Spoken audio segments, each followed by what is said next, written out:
Okay. Well, hi, folks. I'm Susan Downs. Welcome to the Silicon Valley Health Institute. We are a nonprofit organization where we want to get information out to the public so we can help move ourselves along the path to optimal wellness. We're a nonprofit. If you have any suggestions for speakers, today we have Antony Hayn. Next month, we've got Mona Moss, another nutritional expert. The following Margaret Moss, yes. Yeah, that's what I said, but Oh, my sorry. tongue gets in the way. Apologies. Might be my accent. And then after that, Julia Ross in the following month, who is also another supreme nutritionist. So let's learn. So let me reintroduce Antony, one of my favorites. Antony's been in private practice for over 25 years and is one of the most experienced registered nutritional therapists in the UK. He's one of the first practitioners to implement the principles of functional medicine in the UK since 1994.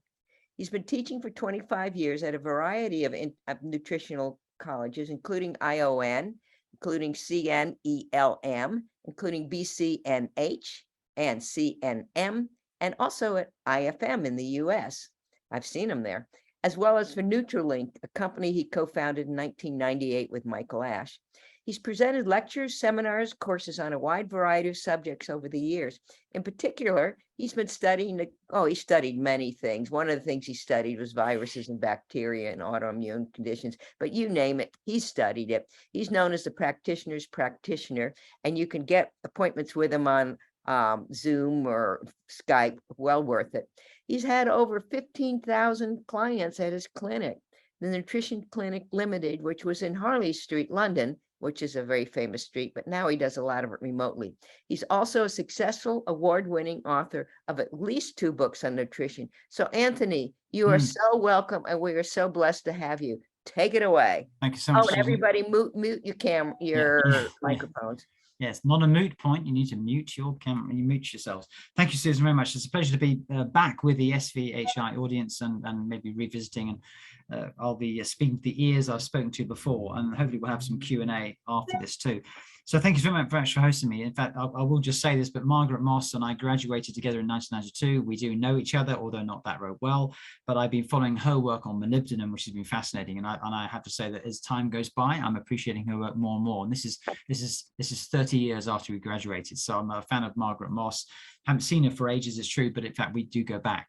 And not almost as far back as that, Julia Ross, I was fortunate to be asked by the Penguin publishers to anglicize her books for the English audience in the 1990s. So that was we happened to have sort of come across each other that way. So the next 2 speakers, so it's a bit of a coincidence, the next 2 speakers are known to me.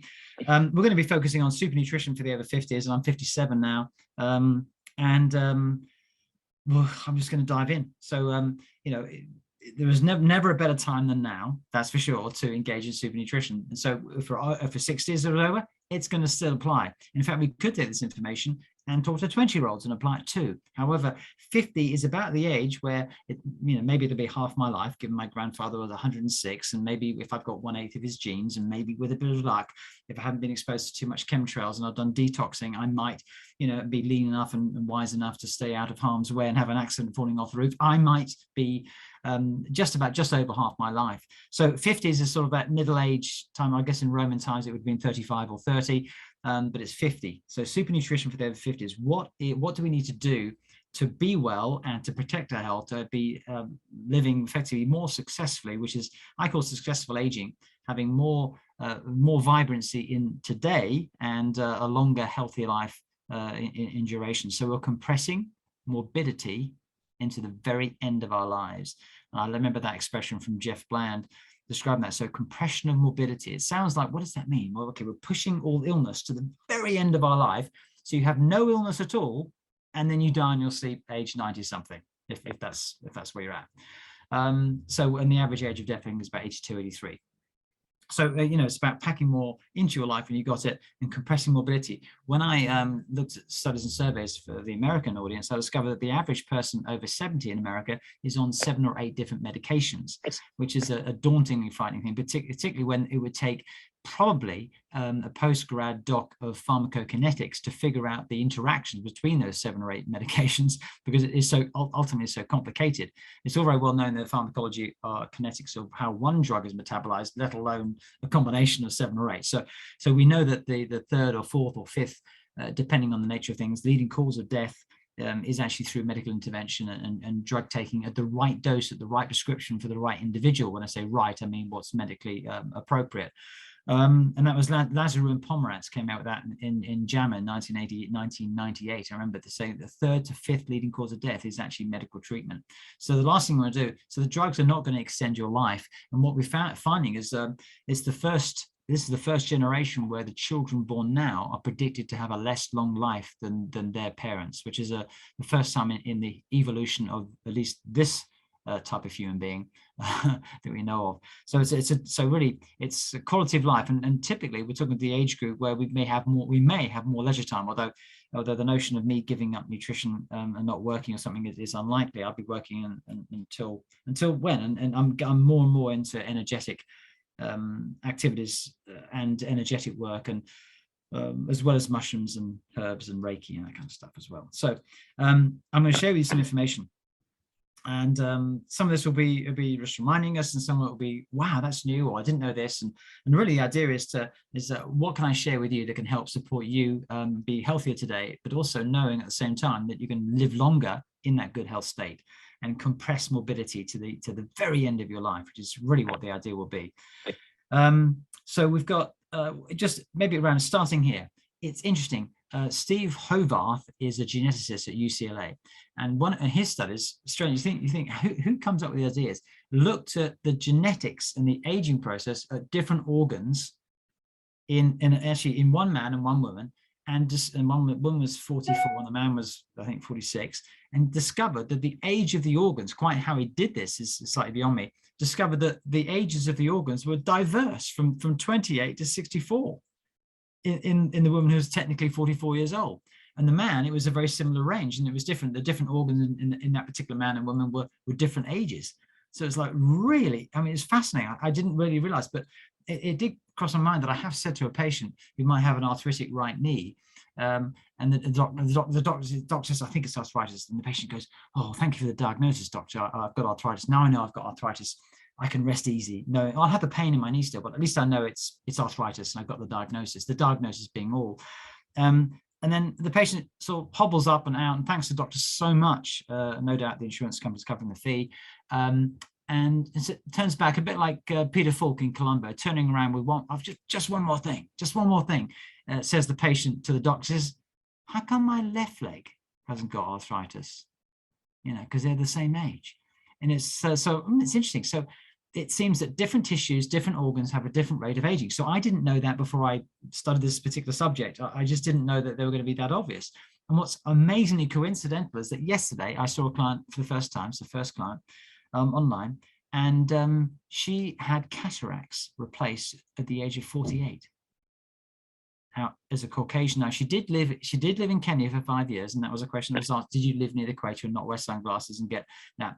But typically, you know, if you're living on the equator and you're living in a developing country and you're poor, you're very poor diet, you may have cataracts as young as 35. But really, I can't remember meeting one of my up to 20,000 clients over the last 30 years, anyone having cataracts at the age of 48. It's remarkable, and yet she looked younger than 52 on the screen. She looked very lovely. She's slim and she looked just fine. So I couldn't tell by looking. Obviously, I wasn't in the same room with her, and she cataracts. So her eyes had aged much more quickly, and it's due to oxidative stress. So then something else I discovered about her is that if she were to, she sometimes she sort of like, oh gosh, I've got a bruise there and a bruise there and a bruise there, and she'd have no recollection of having bumped anything.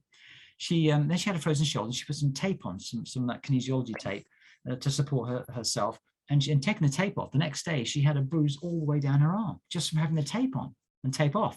So and then I discovered something else, that she had mouth ulcers. So I'm thinking, hang on, this is a straightforward case of fundamental antioxidant insufficiency, vitamin A deficiency, and vitamin A needs to be released by zinc from the liver. So zinc and vitamin A and vitamin E would have protected her. So she's basically antioxidant deficient, but not every system in her body. She doesn't look old. Her eyes are old. Her bruising skin reflects an aging process within her. And her mouth ulcers are also reflective of poor tissue growth. And yet, if you met her, I mean, if you've met her, you think, God, she's just fine. She's upbeat, she's smiling, she's happy, she can communicate fine. So it's just an example of how different organs age at different rates. So just so I set the scene with that one. So that's interesting. It's different organs age at different rates in different people.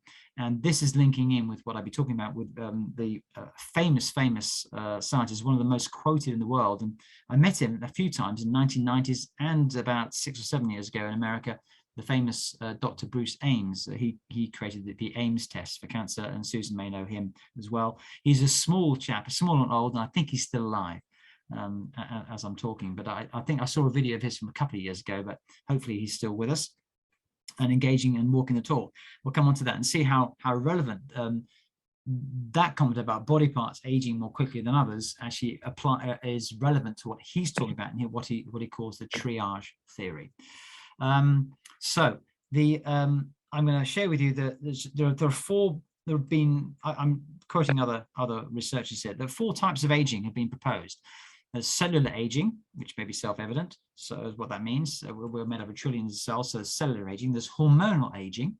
The endocrine system fails, and I know that the endocrinologists have said in the top trumps of competitiveness, hormones are all, and then the cardiologists say no, the heart is all, the cardiology department, that's the most important. Then the neurologist says no, it's the nervous system is all, sort of competing as to which system is most relevant and important. But you've got cellular aging, hormonal aging, then you have something called accumulative damage.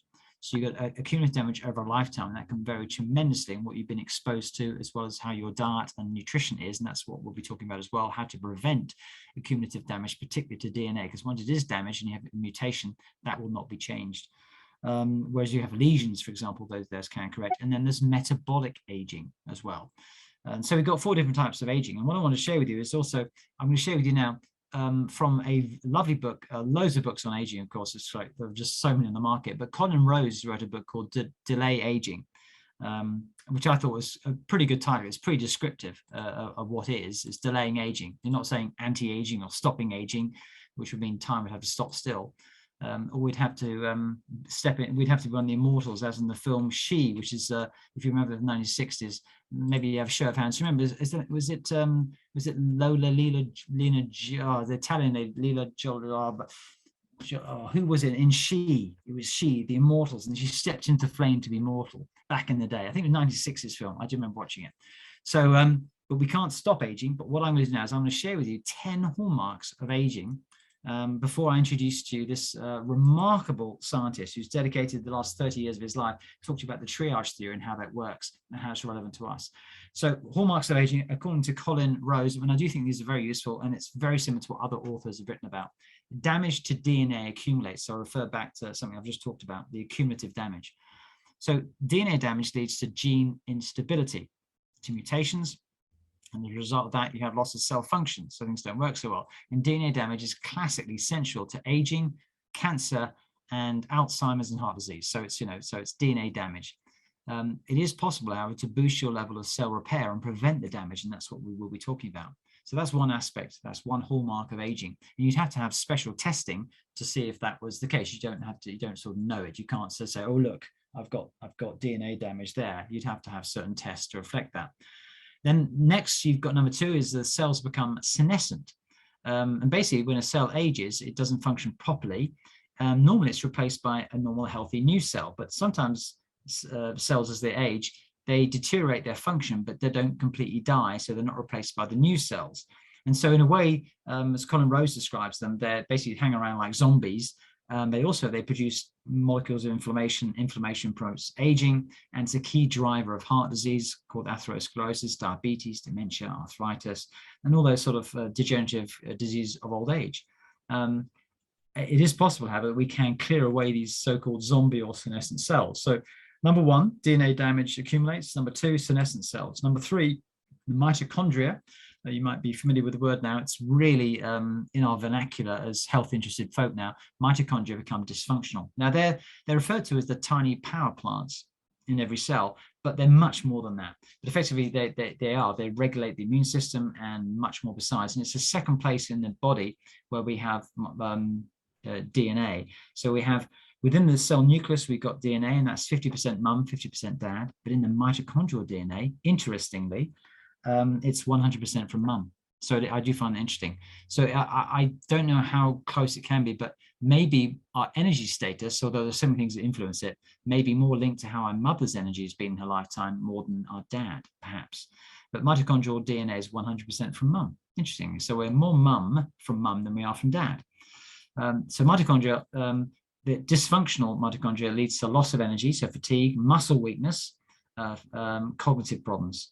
But there are specific foods and nutrients which we now know of that can support mitochondrial function and repair. And repair and function end up being the same thing. So that's number 3. Number 4 of these 10 hallmarks of aging is that beneficial genes get switched off and harmful genes are switched on. And these may be referred to as polymorphisms, is that a gene can have more than one expression. And so imagine this is the sort of the gene is operating here, and then with various different oxidative stress, aging, negative factors, toxins, too much alcohol, too many negative thoughts, too many late nights, it sort of switches over here, and now it has a poor expression that doesn't serve us so well. And not all genes are genes that are capable of having more than one expression. So not all genes are polymorphic, but certainly negative genes that can also be switched on that were switched off before. And so in this way, they're expressed. So, but we can control this, and that's really referred to as epigenetic changes. Again, food and the right food and antioxidants and lifestyles can turn on the genes that contribute to health and turn genes off that lead to disease. So we have the ability to influence our genes, and that's epigenetics for you. The 5th hallmark of aging is stem cells become exhausted. You may be familiar with stem cell therapy, remarkable thing it can be for sure. And stem cells develop into different cell types. From brain cells to muscle cells as needed. The body has a limited number of adult stem cells, and as we get older, that number gets smaller. It's possible to slow down the rate of stem cell decline, again, with the right nutrition and nutrients. So that's something of interest for aging. Number 6, cells fail to communicate properly. So we are a mixture of a sort of a hairy bag of salty soup, is the way that Patrick Holford, nutritionists, describe the human body, a hairy bag of salty soup. And we've got trillions of cells communicating. So it's all about signaling and communication.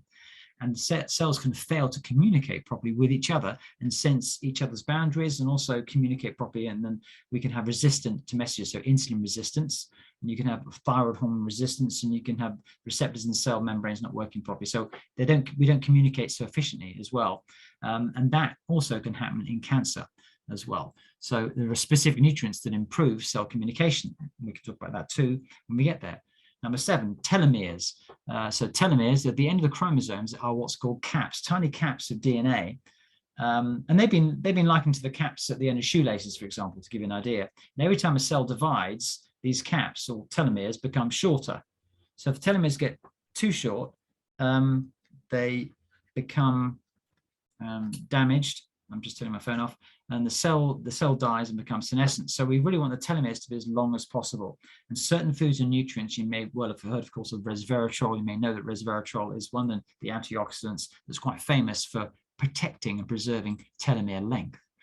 Number 8 of 10, the body fails to sense nutritional intake properly. So this is about, again, sensing and sensitivity. And so it leads to people becoming overweight because they have a blunted reaction to hormones and nutrients. They don't know when they should be full. And so the whole mechanism of control leading to appetite or not appetite can become altered, and that can lead to diabetes and so on and so on. So the body ratio of fat to muscle increases, which is and that increases body mass index, that increases inflammation, and that decreases our body's ability to sense when our nutrient levels are inadequate or excessive. So it's a key for weight in particular, but also associated with aging, because the more overweight one is, the more rapid aging one has, interestingly as well. Number 9 of 10 is that proteins accumulate errors. So proteins, sure, we eat them, but our body makes them, particularly in the liver. We make proteins in the liver that function all over the body, and they transmit signals, they move oxygen around the body, hemoglobin. Insulin is a 52 amino acid disulfide bridged amino acid peptide, for example. Insulin is a protein, hemoglobin is a protein, and collagen is a protein, and so on and so on. So our body, although we're mainly water, a lot of the physicality within us is made from protein. And antibodies, for example, are made from protein, and the genetic code stored in the DNA too. But a protein can become misshapen, and then it doesn't function properly, and then organs malfunction, bones weaken, the immune system declines, for example. But it is possible to correct with nutritional intake that protein error. Otherwise, it will increase over time and get worse and worse. So we've got number 9, that was number 9. Number 10 out of 10, the microbiome. So everyone knows about microbiome, just like we know the words mitochondria. It's come into everybody's lexicon of language now. The microbiome is the collection of microbes living in the gut, and we know there's more DNA in there by far than the 23,000 base pairs in a human being that we're using. And the ratio of good to bad bacteria goes out of balance. It's called dysbiosis. It's an American word that we now take on board in England. And that results in poor metabolism, but also the bad bacteria, if you like, or too many of the wrong kind of bacteria that aren't deemed to be pathogenic. So they're not actually disease causing, but you have an imbalance, and that leads to inflammation generated from the gut. That can lead to diabetes, metabolic syndrome, insulin resistance, and it can also absolutely categorically negatively affect the brain. So the gut-brain connection, again, it's in vogue. Articles talking about it. Everyone's talking about the sort of gut-brain connection and so on. And then food diversity increases the gut microbiome diversity, and that supports it. And we know that 90% of some neurotransmitters, for example, are made in the gut. And I'm sure Julia Ross will talk about that. She wrote a brilliant book or two, The Diet Cure and the Mood Cure, written some time ago, but The Mood Cure, a very good book on that. I wish I'd read that one, written that one, quite apart from reading it. And it's just fascinating. Up to 70% of all serotonin is made in the gut. And then, of course, it needs to be transported and so on. So if you've got the wrong microbiome, then that is going to promote aging. What's interesting is the Mediterranean diet and other diets associated with aging, such as those found in the blue zones, that which is the book written by the National Geographic journalist Dan Buettner, when he identified the oldest groups in the world and he visited them and found out what they did. Those diets effectively they're plant-based, and they're diverse, and they support a healthy gut microbiome, and that can support us too. So we got a notion of the 10 hallmarks of aging. So I think that's super relevant to when I come on to the next bit of the conversation, which is to introduce you to what I really wanted to talk about, which is the legend that is Dr. Professor Bruce Ames, I think PhD, Bruce Ames, absolutely phenomenal chap. I think it's 20 or is it 25, 30 years he's dedicated to the last part. I think it's the last third of his career. A long career it's been. He's one of the most quoted scientists in the world. He's developed something called triage theory, and I liken it to something I've heard about in Scandinavia, where the power, if there's a power cut or the power goes low, is the people in the house, they don't keep all the heating on in all the rooms.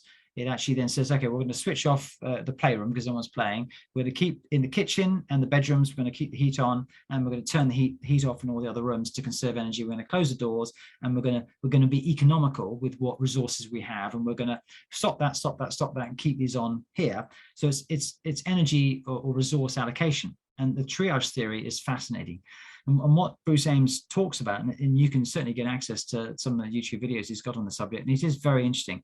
And he's a lovely sort of, dare I say, he's not quite doddery, but some of the conversations he's a gentle old man, and he talks that way too. So it's quite fun to listen to an old chap with an immense experience in this field to talk about it. So he's identified that a moderate deficiency of a vitamin and or a mineral, and every single person has them. Everyone here listening has a deficiency of a vitamin and mineral.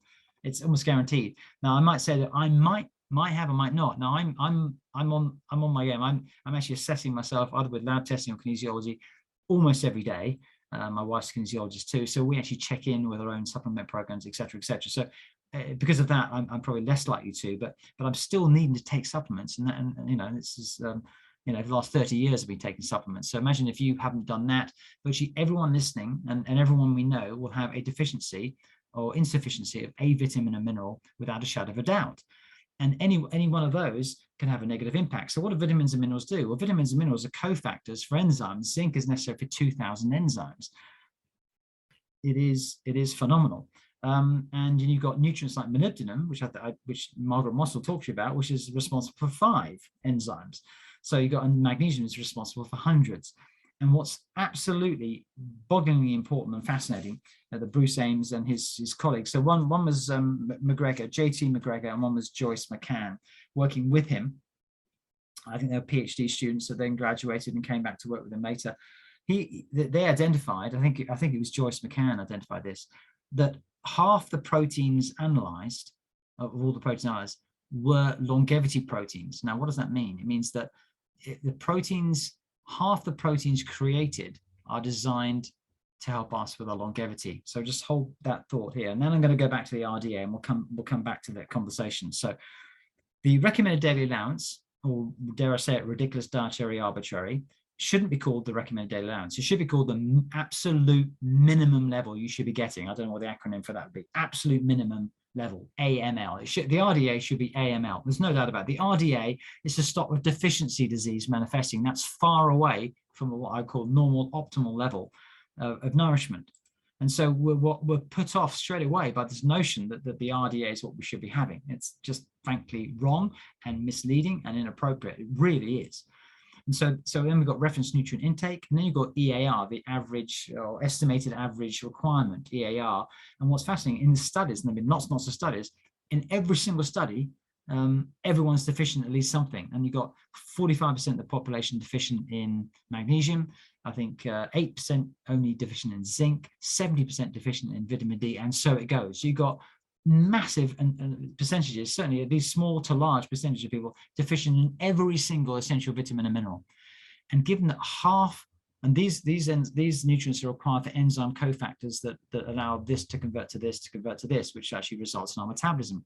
And what we didn't know until Bruce Ames's colleague McCann did this work is that half the proteins are longevity proteins, which means if we go back to our resource allocation, if you're low in a vitamin and mineral, then the body will say, just like the Scandinavian home that there's in the cold and that the power's off, let's preserve the heat. So it'll say, okay, I won't work on that enzyme. I'll work on the current needs.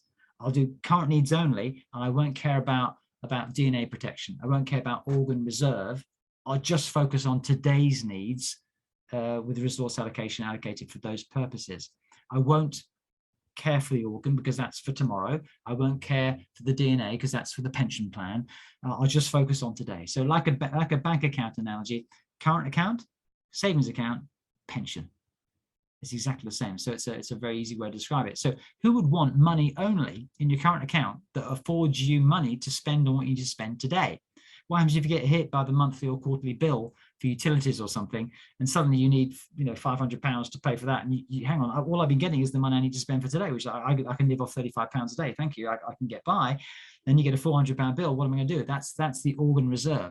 And so what Bruce Ames has shown with his colleagues and postgrad docs, they've done studies on various different nutrients and seeing which enzymes don't work when there's insufficiency. And so the insufficiency, the gross pathology diseases is kind of, that's gross pathology, but there's a massive array of dysfunction that occurs before the pathology manifests. So vitamin K was studied heavily, vitamin D studied heavily, selenium in particular, and vitamin E. So those are the first nutrients studied in this triage theory, but it applies to every vitamin and mineral. Is that the vitamin and mineral will do what it needs for this recommended daily allowance, for this sort of like daily spending.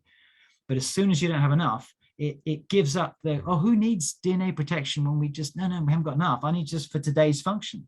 So your DNA protection goes by the way, your organ reserve goes by the way, and then you've just got this level of spending. Now, most people in America, when tested, not necessarily this lovely audience, so including super nourished folk, are below this level, are below the level to function, to have optimal just for the current account, i.e. they're in overdraft, they're living with a debt, which is actually very much akin with what's really going on in the financial world. We're all living on debt. The same is true in England. I think the average person in England has got £500 and they got more debt than that. So it's like, whoa, if they're out of money for a month, they're in trouble. So the same thing nutritionally speaking. So if we lack any vitamin and mineral, and there are certain vitamins and minerals may be more important than others, it's true. What's fascinating, so 50% of proteins, so 50% of all the proteins that are basically created with the help of certain nutrients, and certain nutrients are more involved in protein than others, 50% are longevity proteins. I mean, that is, if I can convey this properly, so 50% of proteins in the body are serving us for longevity. And if you don't have enough nutrients, they will not be nourished and they will not be created, and they will not have the protection for aging. The triage theory, it's exactly what I appreciated when I first had the notion of being taught by Patrick Holford at the Institute for Optimal Nutrition, where Linus Pauling, when he was alive, was the patron. So very proud to have had one conversation with him on the phone in 1991 before he died in 93. So yeah, again, legend in nutrition and vitamin C now. So just really fascinating. I believed, and I was taught then, that we need much higher levels of nutrients for optimal health than we do for just everyday functioning, and that these reference nutrient intakes, the RDAs, hence ridiculous dietary arbitrary. I mean, it's just absurd. So the last thing you'll want to do is be having the RDA. And what's amazing is the vast majority of the population consume a diet that contains less than that. And so certain nutrients, yes, they are more important. So we know vitamin D has hit the headlines. So I also had the pleasure of meeting Michael Hollick, who co-discovered vitamin D about 30 years ago it was. He says the same thing. So you can have a level of vitamin D that helps protect against bone loss, so helps protect against osteoporosis, but you need a higher level to support your immune system. And hence the notion we now know that vitamin D is a very important immune nutrient, but it's way higher levels than that will protect you against bone loss.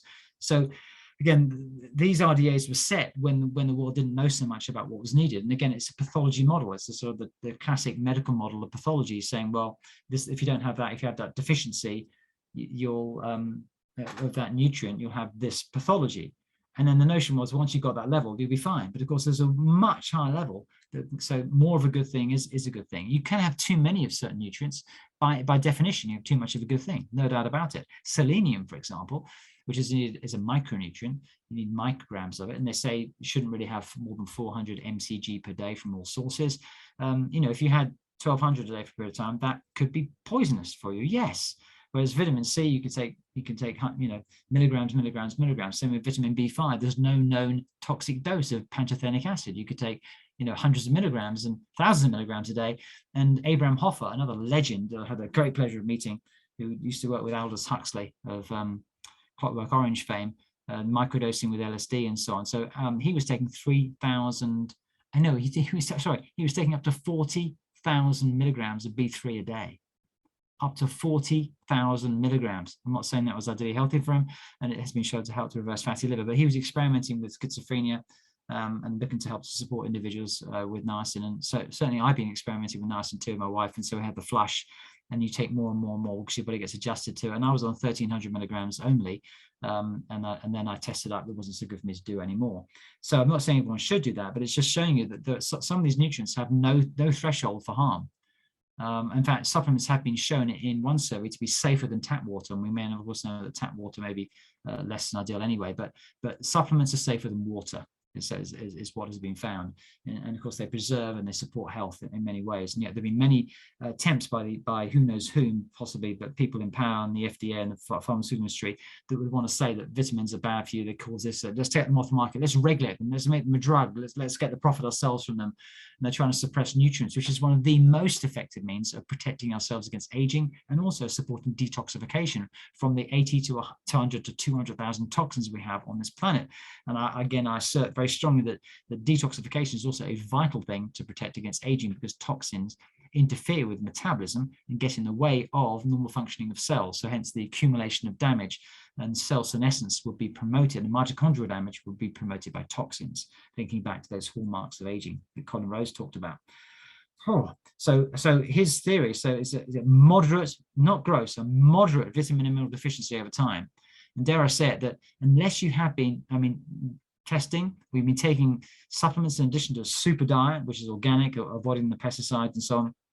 It's how that all of us, and that maybe including myself too, have been living with a deficiency of a vitamin and mineral at one stage or other every single day of our lives. And so we then go back and say, well, in our evolution, we only had survival nutrition. We never had optimal nutrition. And now we've got the scientific understanding and wherewithal to understand what optimal nutrition might look like, because we're now faced with that burden of toxins and stress and the crazy world in which we're in too.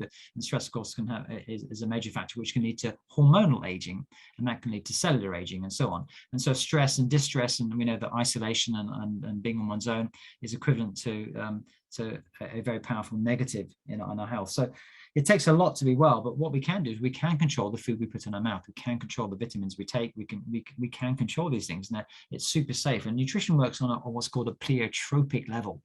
And this is the distinction between nutrition and medicine. Medicine works with a big wham bam punch. It has a big gross effect. Drugs have a gross effect with side effects. Gross effect with side effects. And most of those side effects are they deplete nutrient status of some kind or other. Whereas nutrients have a softer, more gentle effect, but they have multiple benefits, as I described. Zinc, 2,000 enzymes. Molybdenum, 5 enzymes of great importance. Selenium, I think there's at least 12 enzymes that selenium is vital for. It's a vital antioxidant. And so on and so on. Magnesium, hundreds and hundreds. So they have wonderful benefits. And so there's a positive synergy where nutrition is involved, whereas actually it's a super negative synergy when it comes to medications and toxins. So we can absolutely protect ourselves from it. And part of the studies that I think McGregor and Ames were looking at was looking at certain tissues and which tissues would manifest a problem sooner than later, i.e. which room got shut off in the Scandinavian home first. And they discovered that amongst those tissues is sperm. So analyzing sperm, so sperm damage, the damaged DNA and damage occurred in sperm as the first sign of nutrient insufficiency before anything else. But you wouldn't ever know it because you wouldn't get that particular thing tested. So that will affect obviously fertility and the health of the offspring and then the next generation. And you may or may not have heard of Pottinger or Pottinger's cats. I think the Western Price have got access to that. But if you're a cat lover, do not read that book. If you're a pet lover, do not read that book.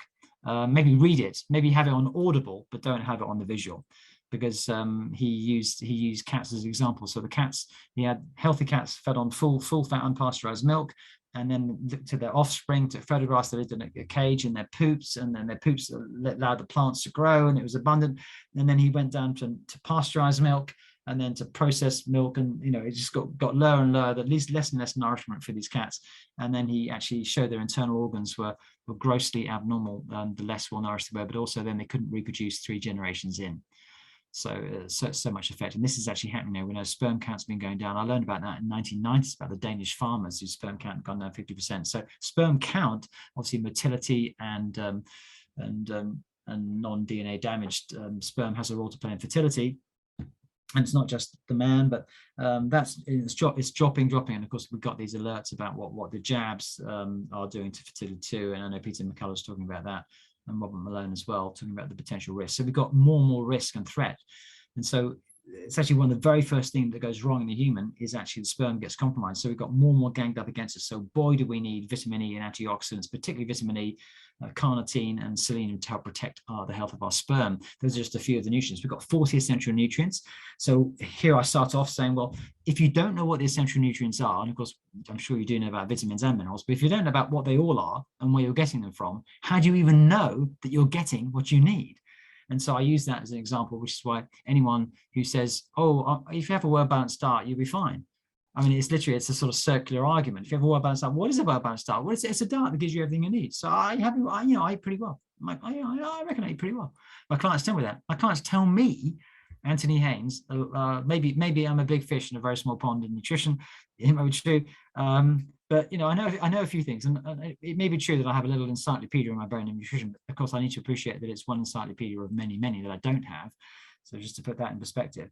But it's just like, if you don't know what the essential nutrients are, how do you possibly know that you're getting them? How do you even possibly know that you're getting enough of them, and what the optimal level you should be getting?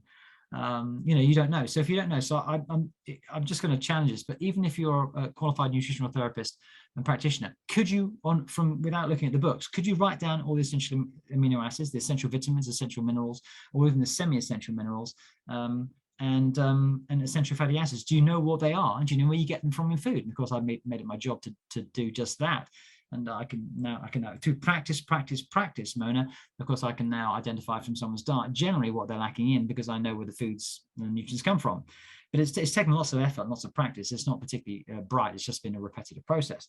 So you need, I mean, maybe 13, 14, 15 vitamins, depends which school of thought says they're essential. Minerals, 19, but I certainly would exclude fluoride for sure. Amino acids, you got 8, 9, 10, 9, maybe 10 when you're growing up. And some people have a high need, so it's 8, 9, 10 for amino acids and 2 essential fatty acids. But some folk don't convert fatty acids properly. So even the essential fatty acid, or linoleic acid, that doesn't get converted to the GLA, and they actually may need GLA, so they're going to be deficient in omega-6 fatty acids, and we don't have enough omega-3 anyway. And if you have adulterated omega-6 fats, they're going to get in the way of the good omega-6 fats too, etc., etc. So how do we know what to do? What is a well-balanced diet? How much protein do we need? Talk about protein, which is the last thing I'll talk about before we have Q&A, and see if I can help you out. And certainly I wish on the one hand, there's so much to share, but if there was a super duper finger prick test that could say this is what you need, boy, I'd have had Haynes's finger prick test sold via Susan Downs. Get your test now, only $200. I'd sell it to you for sure, because it'd be so brilliant for you to be able to do that testing, take the nutrients, and then retest and see what you need to optimize your DNA protection, your organ reserve, as well as your daily functioning. I don't know of such a test. And the ability to test for vitamins and minerals, it requires all kinds of different tests. There's no single test that can look for it, whatever you're looking for. Some tests are best looking at enzymes like homocysteine.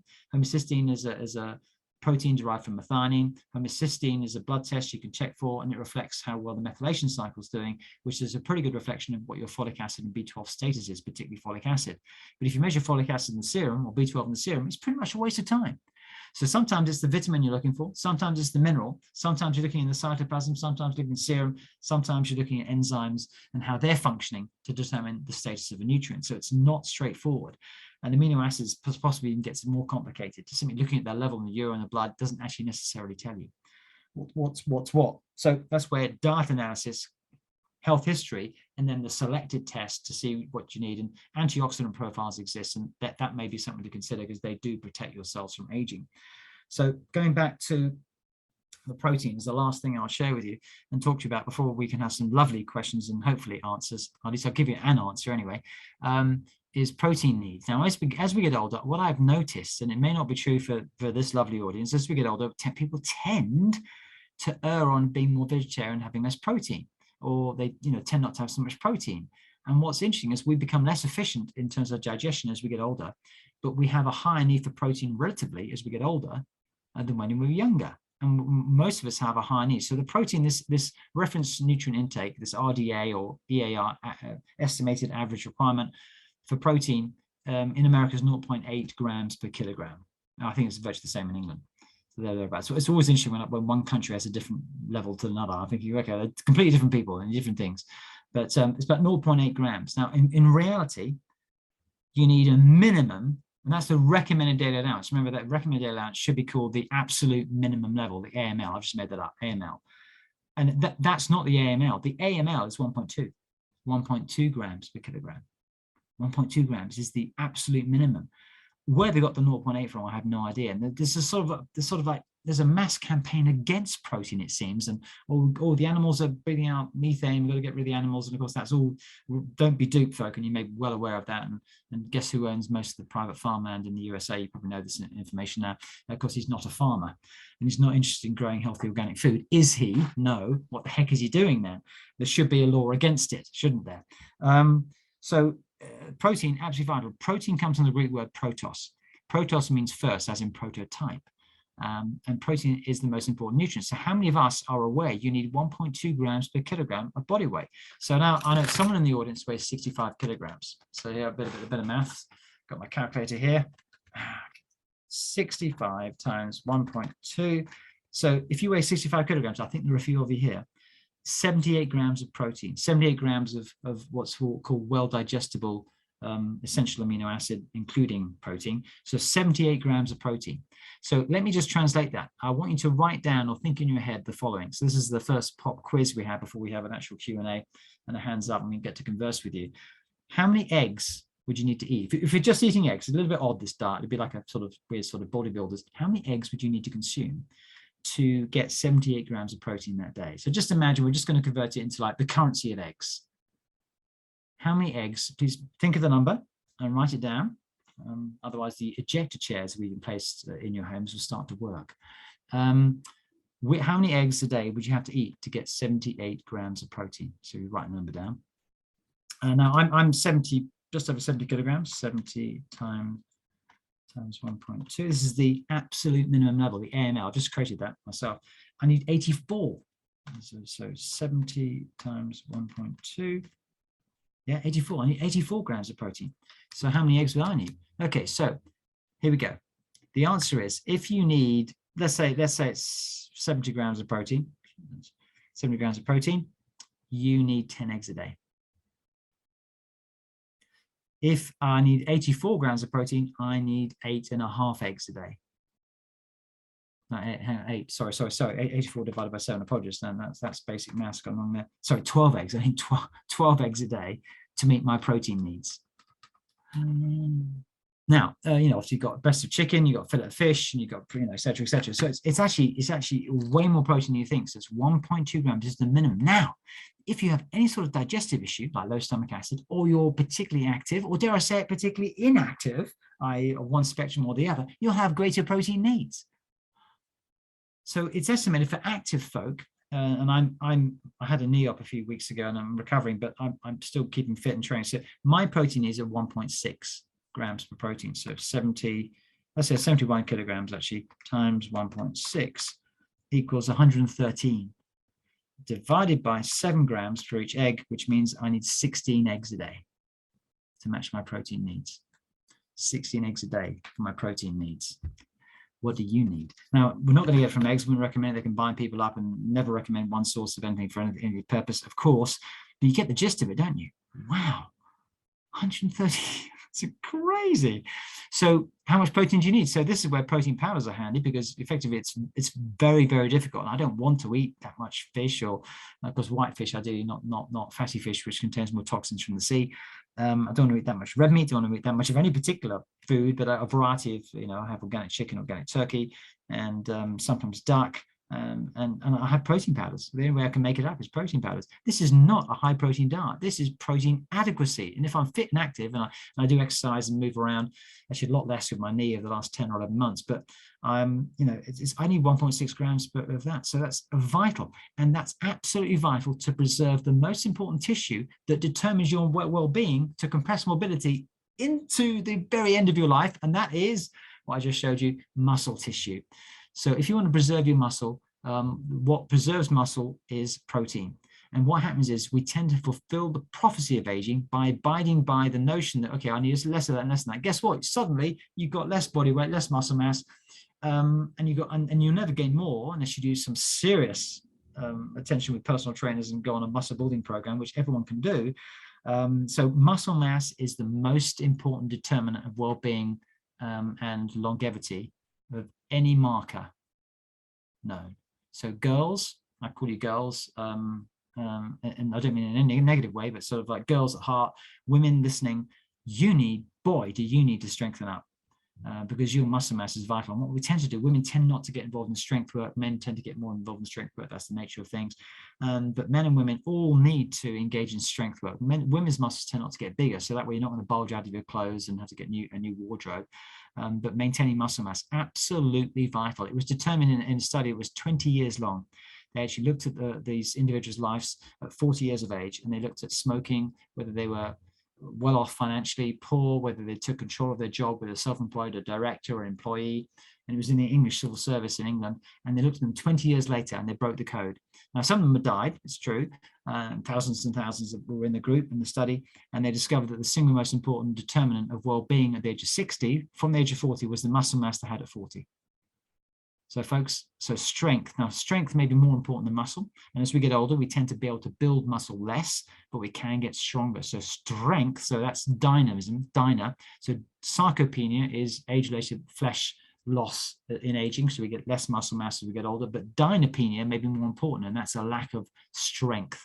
So keeping strong is, of course, you've got reflexes, and therefore, if you can stumble, let's say, and fall, and that could change your life, if you break that certain bone, you're going to be able to reflex and recover and not fall over. So muscle strength is way more important than almost anything else. And what follows muscle strength is bone density. So don't worry about your bones, folks. Make sure you get adequate vitamin D, take exercise. But if you keep strong, the muscles will be more important than bone. So your muscles more important than bone. But who do we, I went for my muscle scan recently. No, you went for bone scan. Well, the bone scan is less important. Oh God, I've got osteoporosis. Now I'm depressed. I've got depression and osteoporosis.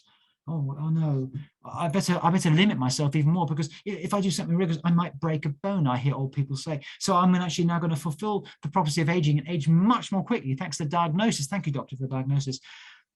Because I've got osteoporosis and that's it. Oh my God. Now you need to do rigorous exercise of the right kind, get instruction and build your strength. And of course, 30% of bone, 30% of bone is protein. Did you know that? 30% of bone is protein, not just minerals. And without the protein, we'd shatter if we jumped off a bench. So you need a protein structure. So protein, absolutely vital. Can't emphasize it enough.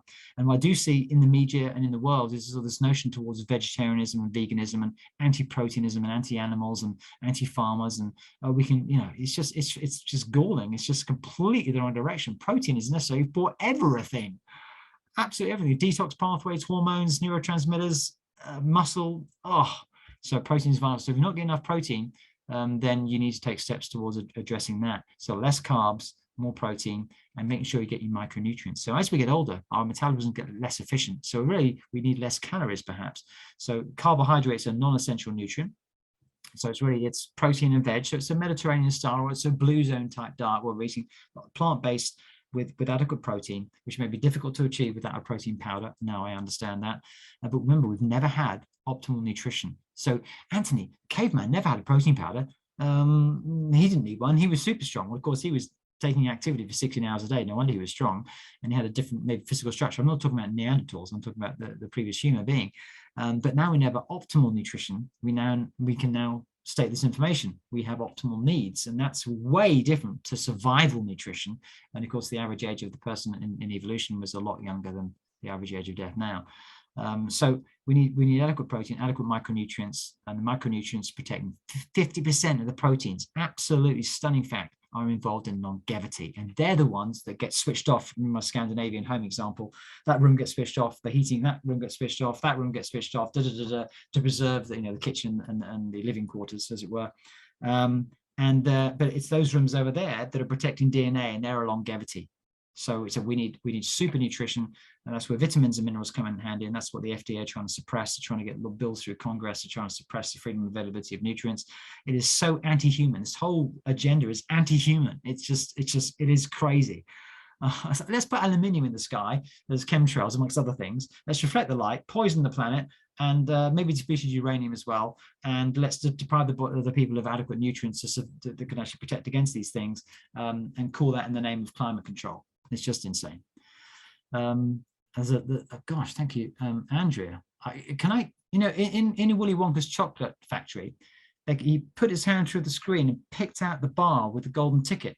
Andrea, if I could do that with your screen, that was like an American tart of some kind, which I'm particularly fond of. Now, I wouldn't eat tart every day, but I would eat that one, Andrea. So I think you've shown me that. Andrea's I think she's been a woman. She's multitasking. She's been cooking in the kitchen and listening in to this show. So there we have it. I hope that's been useful. Everyone will have different needs. I would be interested if anyone happens to know the essential nutrients and they can list them, and it'd be kind of fun, nerdy thing. A bit like I've seen a series on TV, which you may know better, called The Big Bang Theory. I think you may know of it. And there's a rather fun comedian who's the slim actor who's quite dry. And I remember when I switched on one episode, I've never watched an episode in my life, it just happened to be on the kitchen. And he said, and I caught him saying, "Oh, you're not my best friend because you think glutamine is your favorite amino acid," he said. And maybe you even watched that episode. Anyway, I thought that's just my kind of nerdy conversation, because anyone who has glutamine as their favorite amino acid doesn't know about nutrition properly. Glutamine can never be your favorite amino acid. It's got to be something different. Glutamine is, it just reflects the kind of person you are. And I understand that comment. So if anybody of you is nerdy nerd and actually understands about nutrients, that's great. But I'd love to open up for questions. What should I do, Antony? Is this good for me? Is this bad for me? Ask those questions. If that's okay, I'd love to have a dialogue with anyone who's got questions. So maybe Susan can control it. You could be the MC for me. I can see Brad's got his hand up. I can see that Jonah has as well. But maybe Brad, maybe unmute yourself.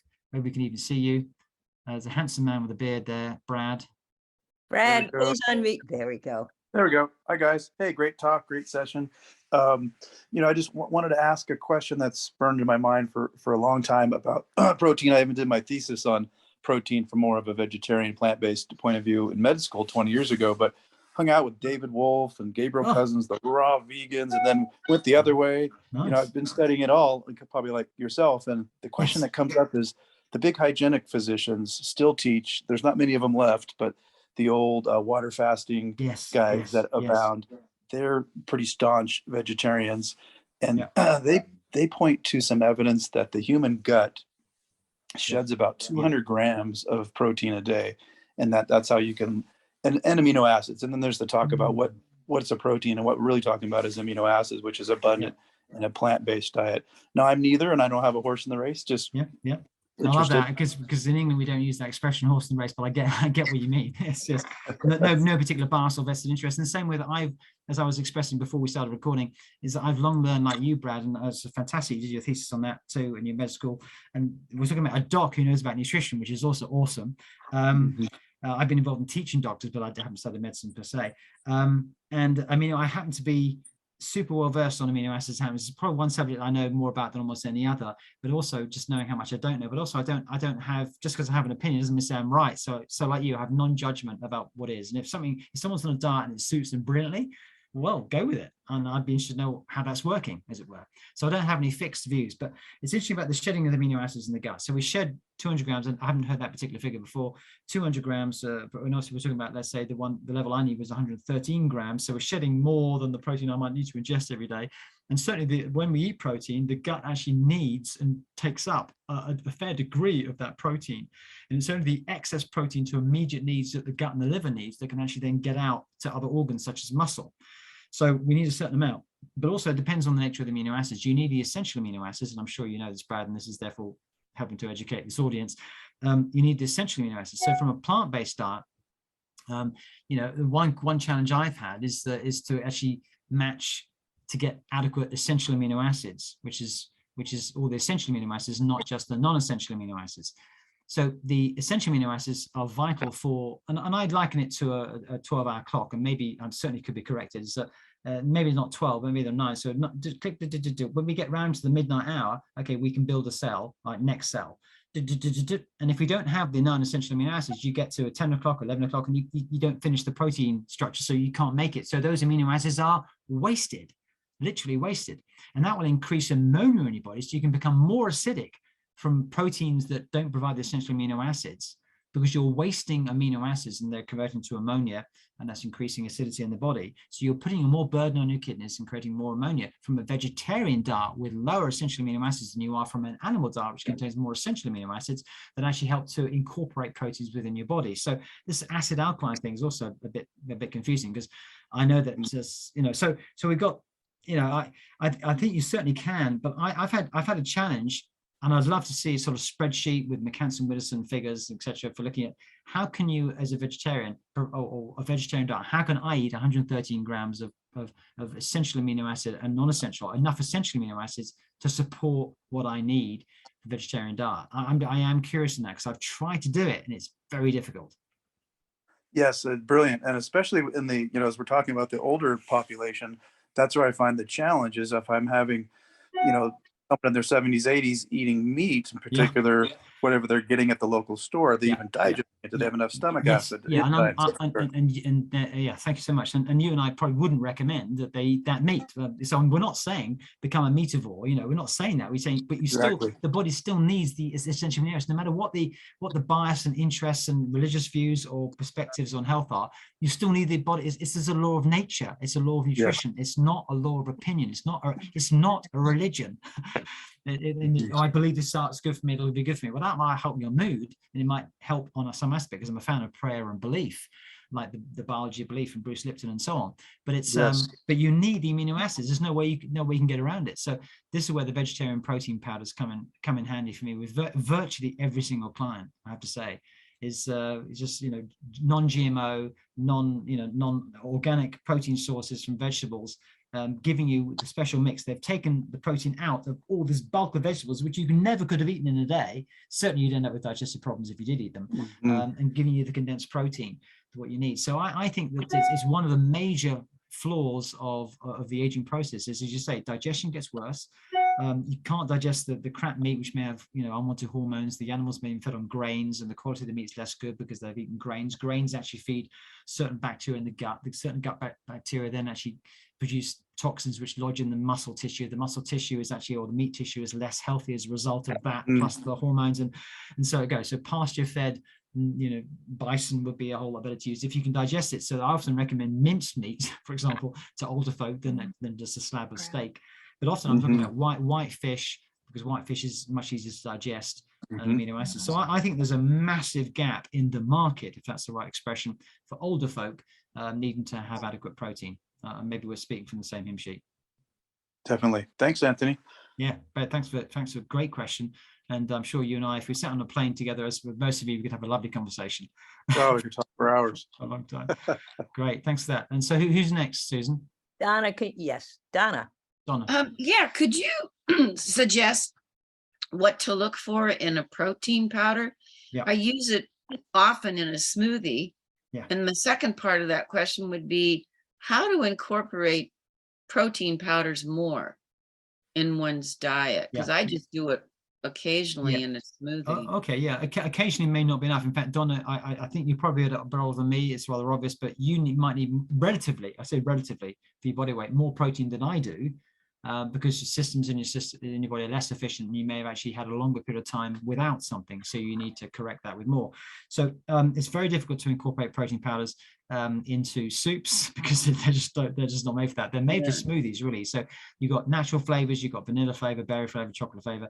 Essentially, it's sort of I actually mix natural with a hint of berry, so it's not too sweet, and I do have it as a smoothie because it's the most convenient way. I honestly, there are some collagen proteins, which is not a full class protein. Collagen is lacking an essential amino acid, which Brad will know. And Brad will know it's tryptophan, but tryptophan is lacking in collagen. Now, collagen may be useful for our tendons and connective tissue, perhaps more so than muscle, although it has been shown to be good for muscle too. And it may be good for the anti-aging process in the skin, but collagen is not a full protein. It's lacking tryptophan. So it's only going to be good for the collagen, although it's the biggest protein or protein type in the body. So collagens may be able to be mixed into soups and potages and that sort of thing. But to be honest, I've tried. The only realistic thing is I mix mine in organic almond milk or coconut milk, sometimes soy milk, even when that's okay for me. I haven't had dairy for a long time, dairy milk, but I don't know of any other means of mixing it in. But I would say that most people listening to this, generally speaking, whether we're younger or older, will need a protein powder to consume a sufficient level of protein, even just to get to the AML, this absolute minimum level that I'm talking about. So the protein powder, what to look for? Well, essentially, it needs all the essential amino acids, so that the protein powder company will need to know, and it'll asterisk the essential amino acids probably, and you need to see that they're actually all contained in there, because some protein powders that I've seen don't contain all the essential amino acids. They might leave out tryptophan, they might leave something out. Remember from my clock analogy, we get 10 o'clock and you haven't completed the clock, you haven't gone around the clock face once, which means you can't make the protein, which means that's all wasted. And that means you get more acidic, you put more burden on the kidneys, not good. So this sort of, it is a mythology that having a vegetarian sort of protein diet makes you more alkaline. It's not true, because the wasted amino acids make you acidic. And I could go into kidney disease and issues, and obviously only with chronic kidney disease stage 4 would you have a low protein diet. In fact, essential amino acids have been shown to preserve kidney function because they minimize ammonia output through the kidneys when taken. Essential amino acids only. Absolutely fascinating, because they're being on a low protein diet, but the essential amino acids bind other non-essential amino acids into the body, into the body proteins, BPs, body proteins, and prevent its catabolism, its breakdown, reducing the burden of protein metabolism and ammonia on the kidneys. And it's great, essential amino acids. But if you have a free-form amino acid supplement with all the amino acids, that won't particularly help. You want the essential ones only to bind into and keep onto the non-essential amino acids, and therefore reduce the burden on the kidneys. Oh, fascinating.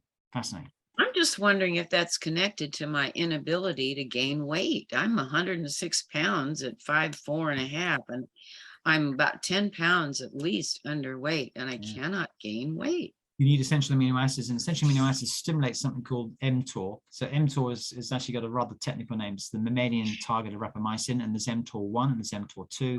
mTOR1 is the one that's stimulated by food, and mTOR2 is stimulated by exercise. So in order to stimulate strength and growth, you need to actually have the external stimulus of exercise. So that's the external stimulus. So you need that.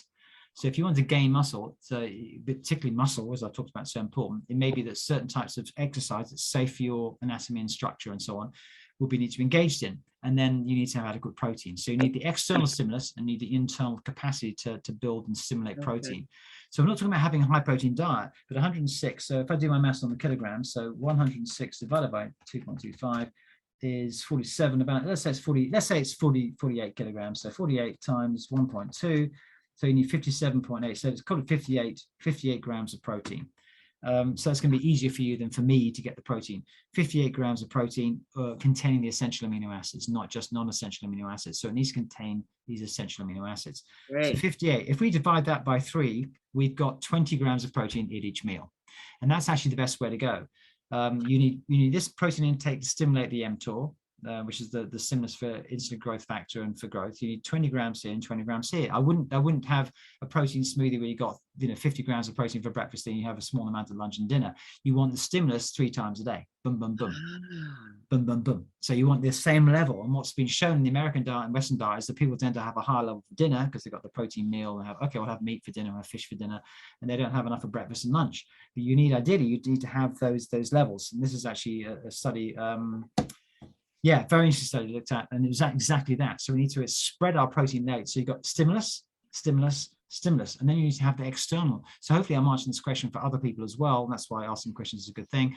So Donnelly, you need to have, I would say, 21 grams of protein here, here, and here. And the beauty of the protein powder is it's probably more digestible than even white fish would be, which you might want to have at lunch and dinner. But you need to guarantee that becomes the priority for you. So I'm going to frame my diet around the protein intake, and I'm going to engage. Maybe I'm just going to make sure I protect my body by not doing something too strenuous, and I'm going to use my legs, because your legs are the biggest muscles. So is it air squats? Is it squats holding something? But you want to take advice to make sure you're not going to be prone to injury, for example, which could then set you back, and that wouldn't be any good. So build up slow. But you want to do something that's going to push your body to create the stimulus from the outside to stimulate the growth process and get the protein in. So I hope that's been useful for you. Okay, who's next? Is that Paul? Paul. So hello, Anthony. It's Jennifer Hello, Jennifer. from Michigan. How are you? Yes, I'm so happy to see you. Yeah, you too, Jennifer. Yeah, I'm using my husband's iPad. Clearly, yeah, camouflaged.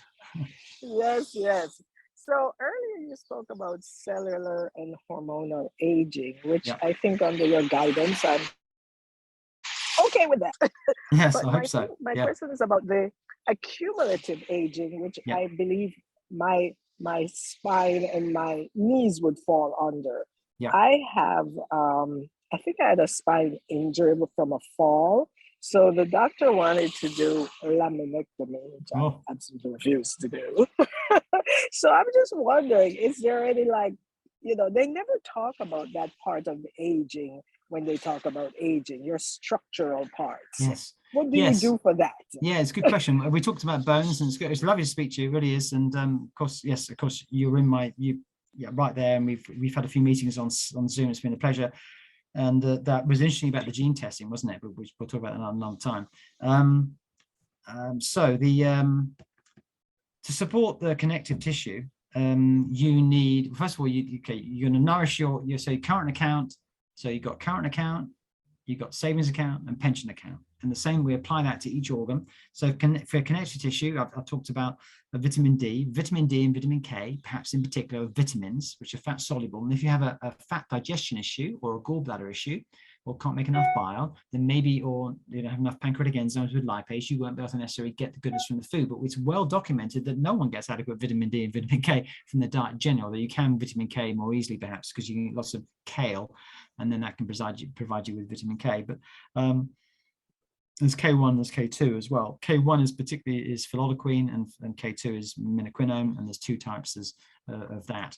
And those are vital for G proteins in the bones. So vitamin K deficiency leads to osteoporosis. So you need vitamin K and vitamin D. So you want well-absorbed forms of vitamin K and vitamin D, but you also then need the stimulus, just as I was talking to Donna, you need the stimulus for growth. So you need a hormetic response. Hormesis is the adaptive response to some stimulus. So you want to actually engage in appropriate but safe exercise that doesn't actually hurt your back and make it worse, because otherwise that would set you back.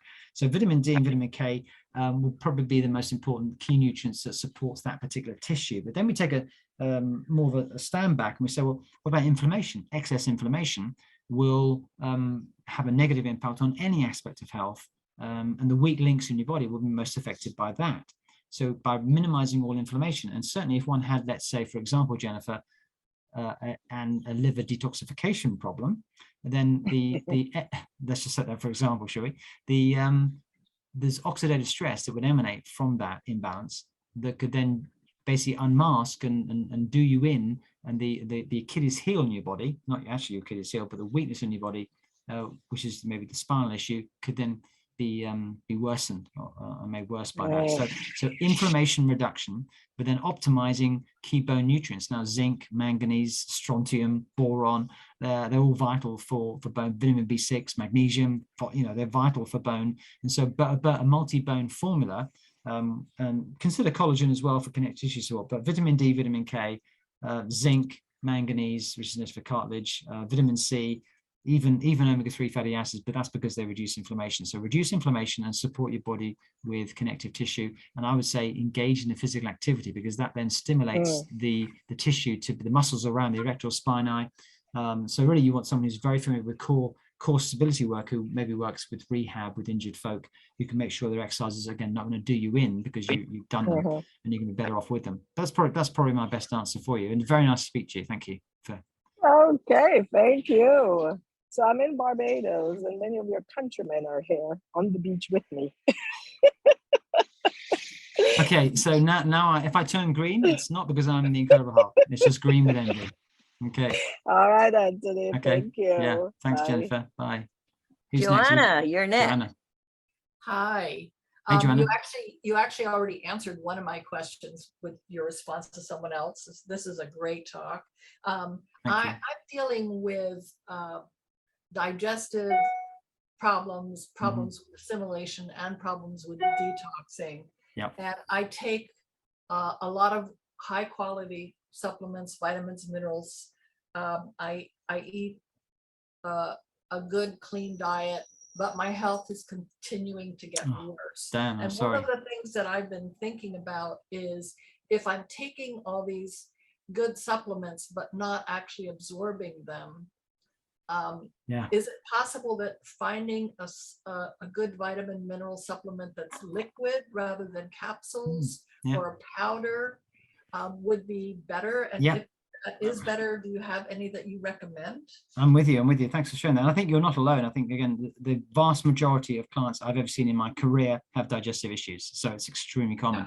So you can see the value or the lack of value from an epidemiologic perspective of looking at dietary analyses and seeing what people's health are like, because you aren't what you eat, you are what you digest and absorb. We've all heard that.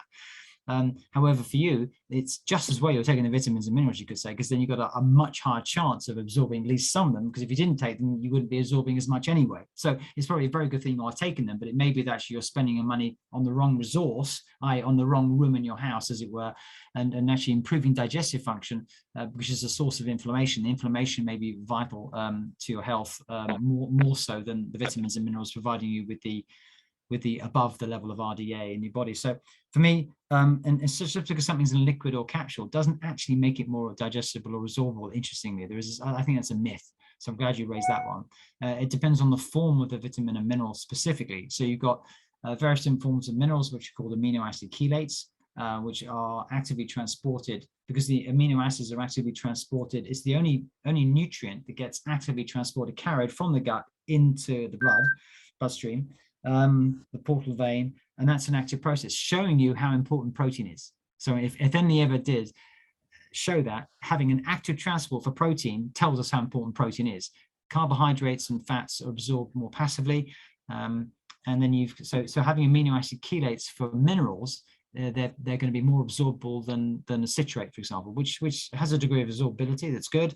But if you've got digestive compromise, I would consider amino acid chelates of minerals in particular. So that's the mineral supplement. And then you've got nowadays we've got nano delivery, and you've got micellized, and you've got emulsified. So emulsified fat soluble vitamins, Joanna, would help you. And also, especially if you've got liver issue, the emulsified, fully emulsified vitamins. And it's the only fat soluble vitamins is vitamins A, D, E, and K.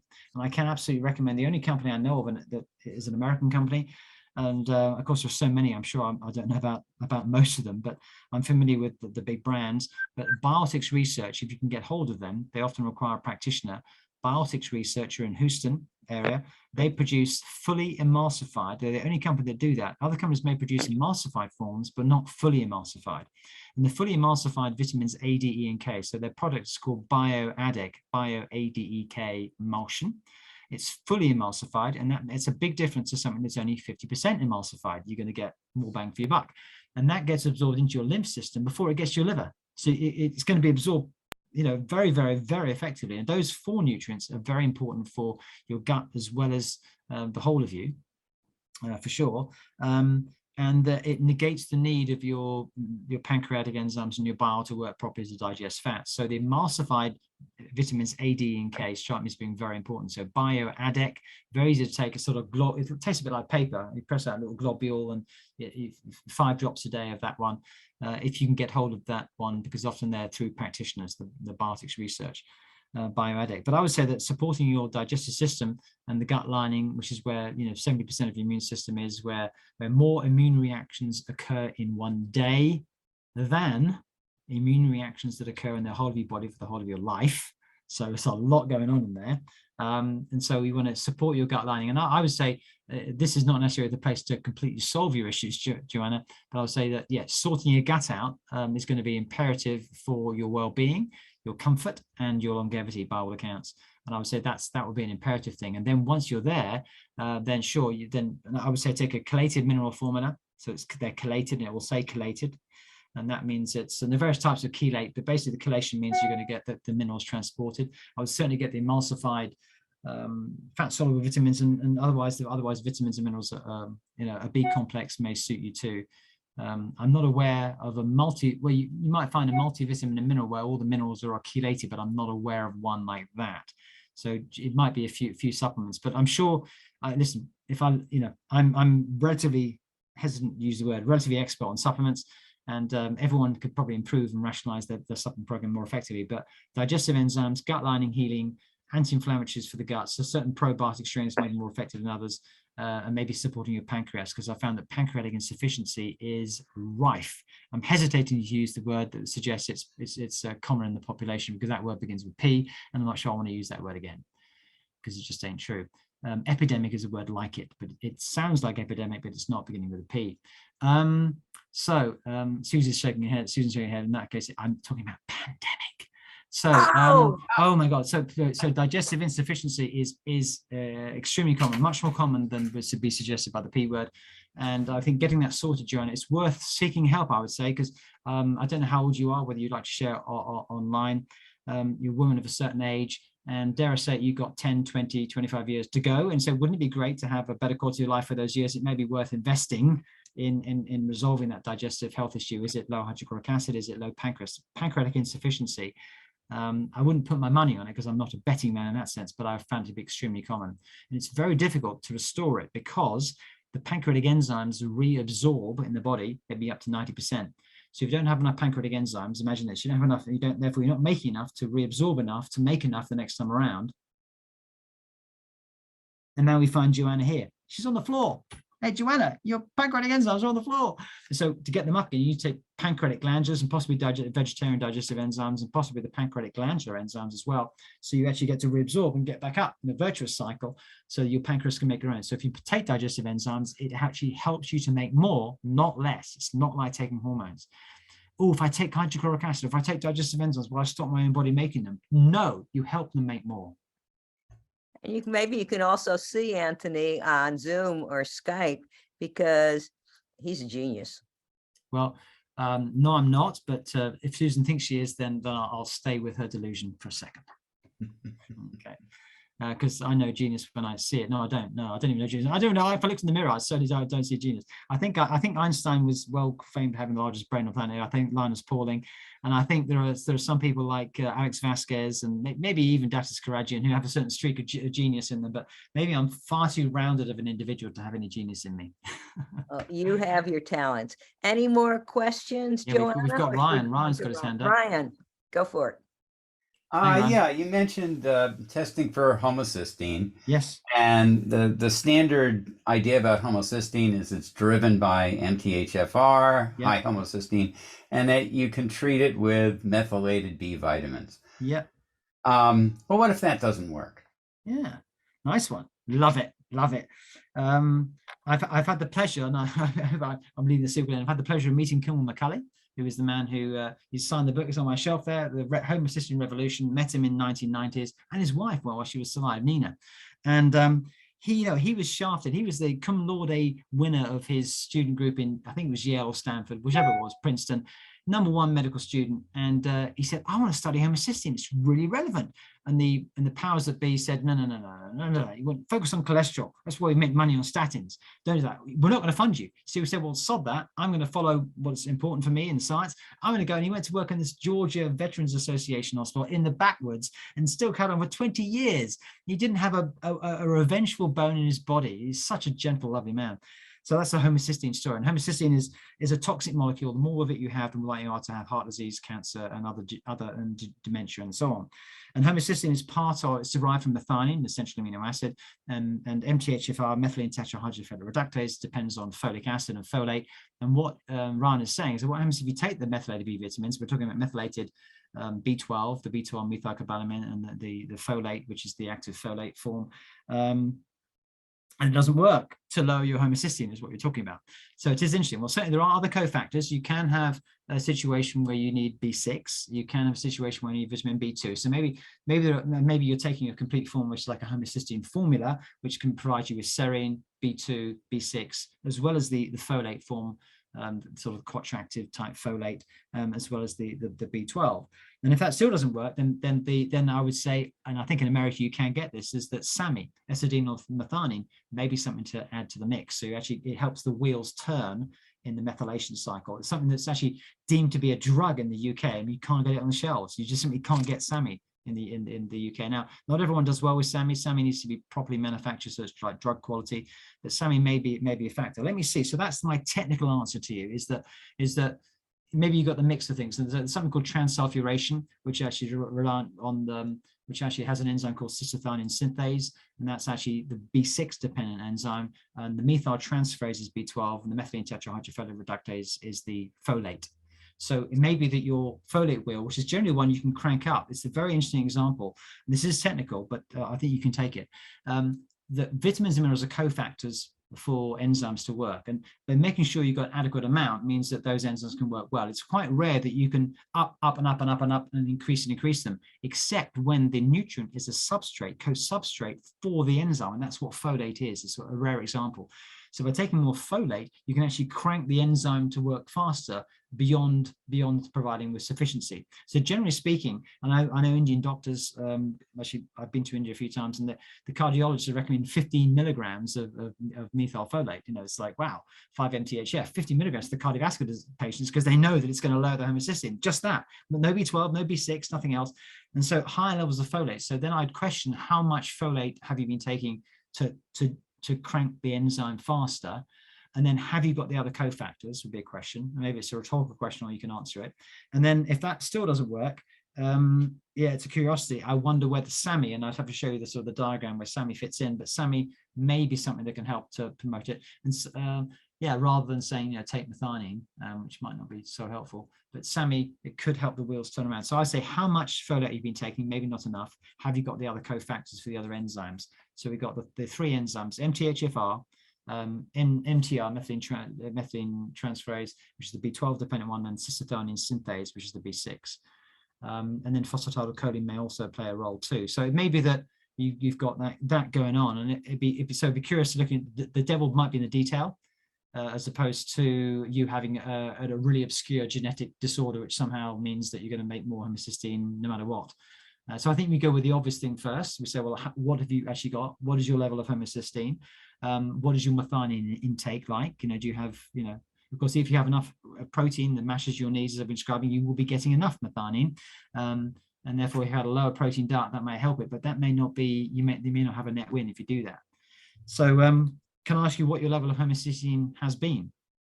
Throughout my life, it's always been over 10. Once I hit 70, it went up to 15. You're 70 years old, Ryan. You're looking good, whatever you've been doing. All right. Clearly, there's an inverse relationship with homocysteine levels there, I could probably say. Congratulations on being 70 and looking so young. Amazing. What a great group, Susan. You got the anti-longevicis. So anyway, so I suppose the level went to 15. You say? Yes, and I've been once it bumped from 10 to 15. I started on a life extension formula which has 5 milligrams of 5-MTHF. And that hasn't budged it. Interesting. So therefore we go, so okay, so if you think 5 milligrams, and I love life extension, I was asked the question, I don't want to digress too much. So if it's like, kind of apart from what your favorite amino acid was, if you could own a supplement company, which one would it be, Antony? And I think life extension might be one of those I'd love, because they get the stuff and they say, well, let's make this, and they make it. It's just, they just get the ledger research. Now, it is true, they're a fantastic marketing company, I understand that, but still, nonetheless, it's just great. One of my friends actually works with them now. She used to work with Allergy Research Group. But 5-MTHFR, if you're cranking that enzyme, it ain't working. We've got to go to B12, got to go to B6, you've got to go to the cofactors, you've got to go to the other things. So I would say, how much active B12, and generally it's the methylcobalamin, but I find often the hydroxycobalamin is just adequate because it converts easily to the methyl form. And make sure you got adequate P5P, B6. So have you got those in as well? Well, the formula has the B12 in it, and I'm taking a B3. And I do pretty good on the protein. I'm still a weightlifter and biker and all that, and so I've got good muscle mass. But haven't taken Sammy. I was kind of scared off of it in the 80s. I know there's some. I think it was a mismanufacturing issue. I think that I heard. I can't speak to that specific thing that you were concerned about, but it's not for everyone by any means, and it's not for everyone. And so you start off slow, but I understand that there's some negative impacts from a mismanufacture, which is why I stated that it needs to be sort of pharmacological grade. But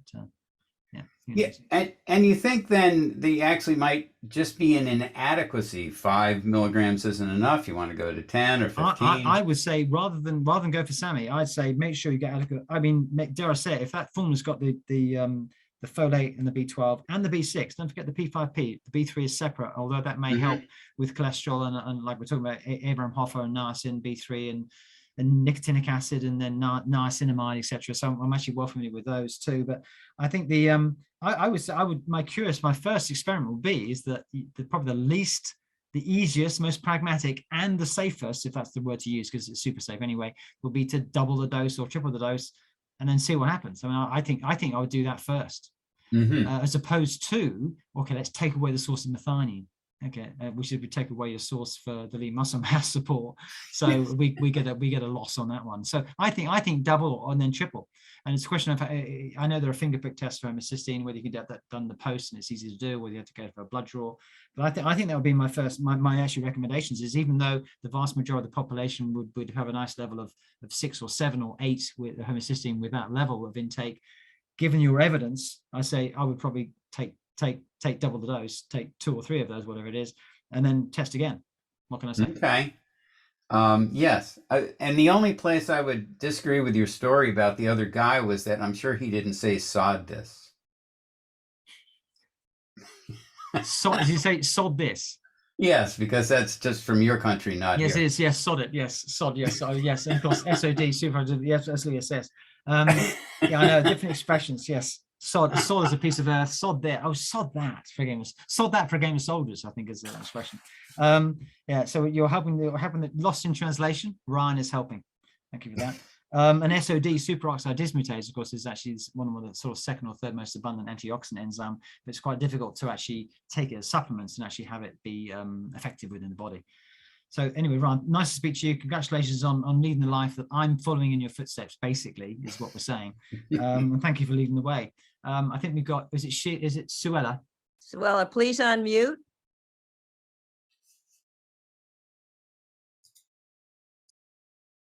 Suella is, Suella, you're doing me a favor because I have so many technical issues sometimes. You're making me look good.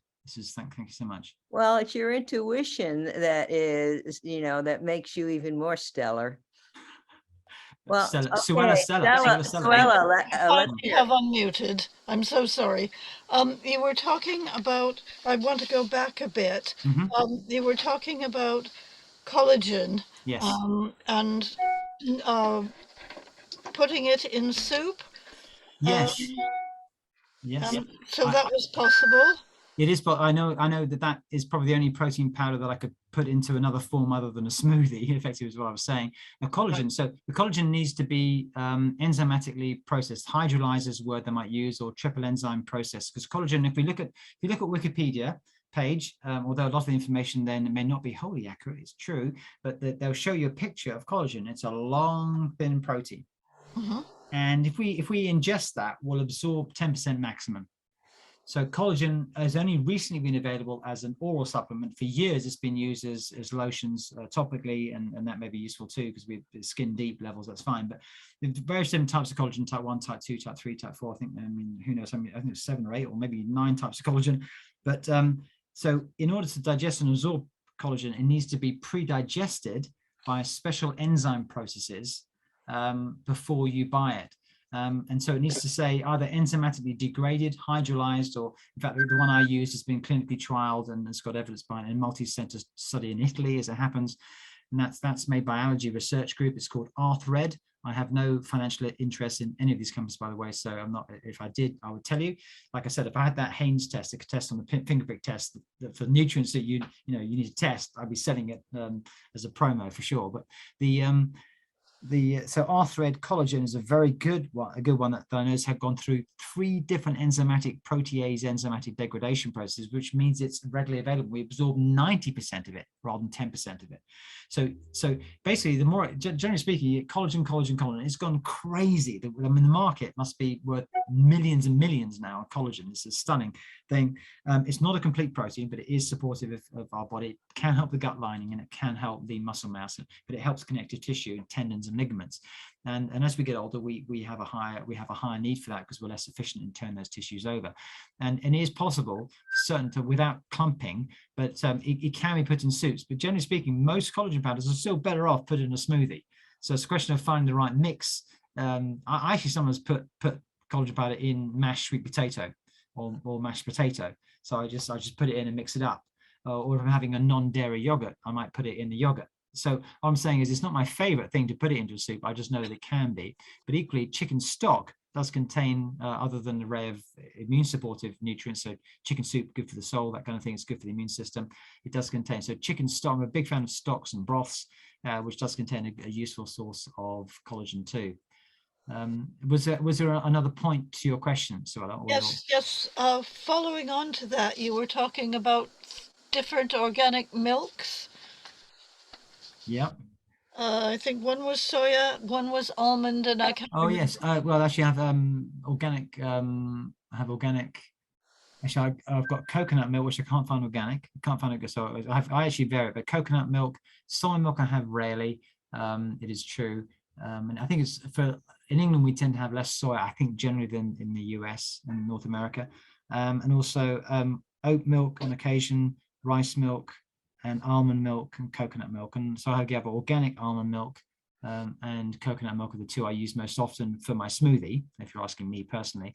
I tend not to have oat milk too much because I don't do well with oats. I'm technically celiac, and that's a pain. Oats tend to do me in more than, although there's not necessarily the same protein levels in the oat milk as there is in oats.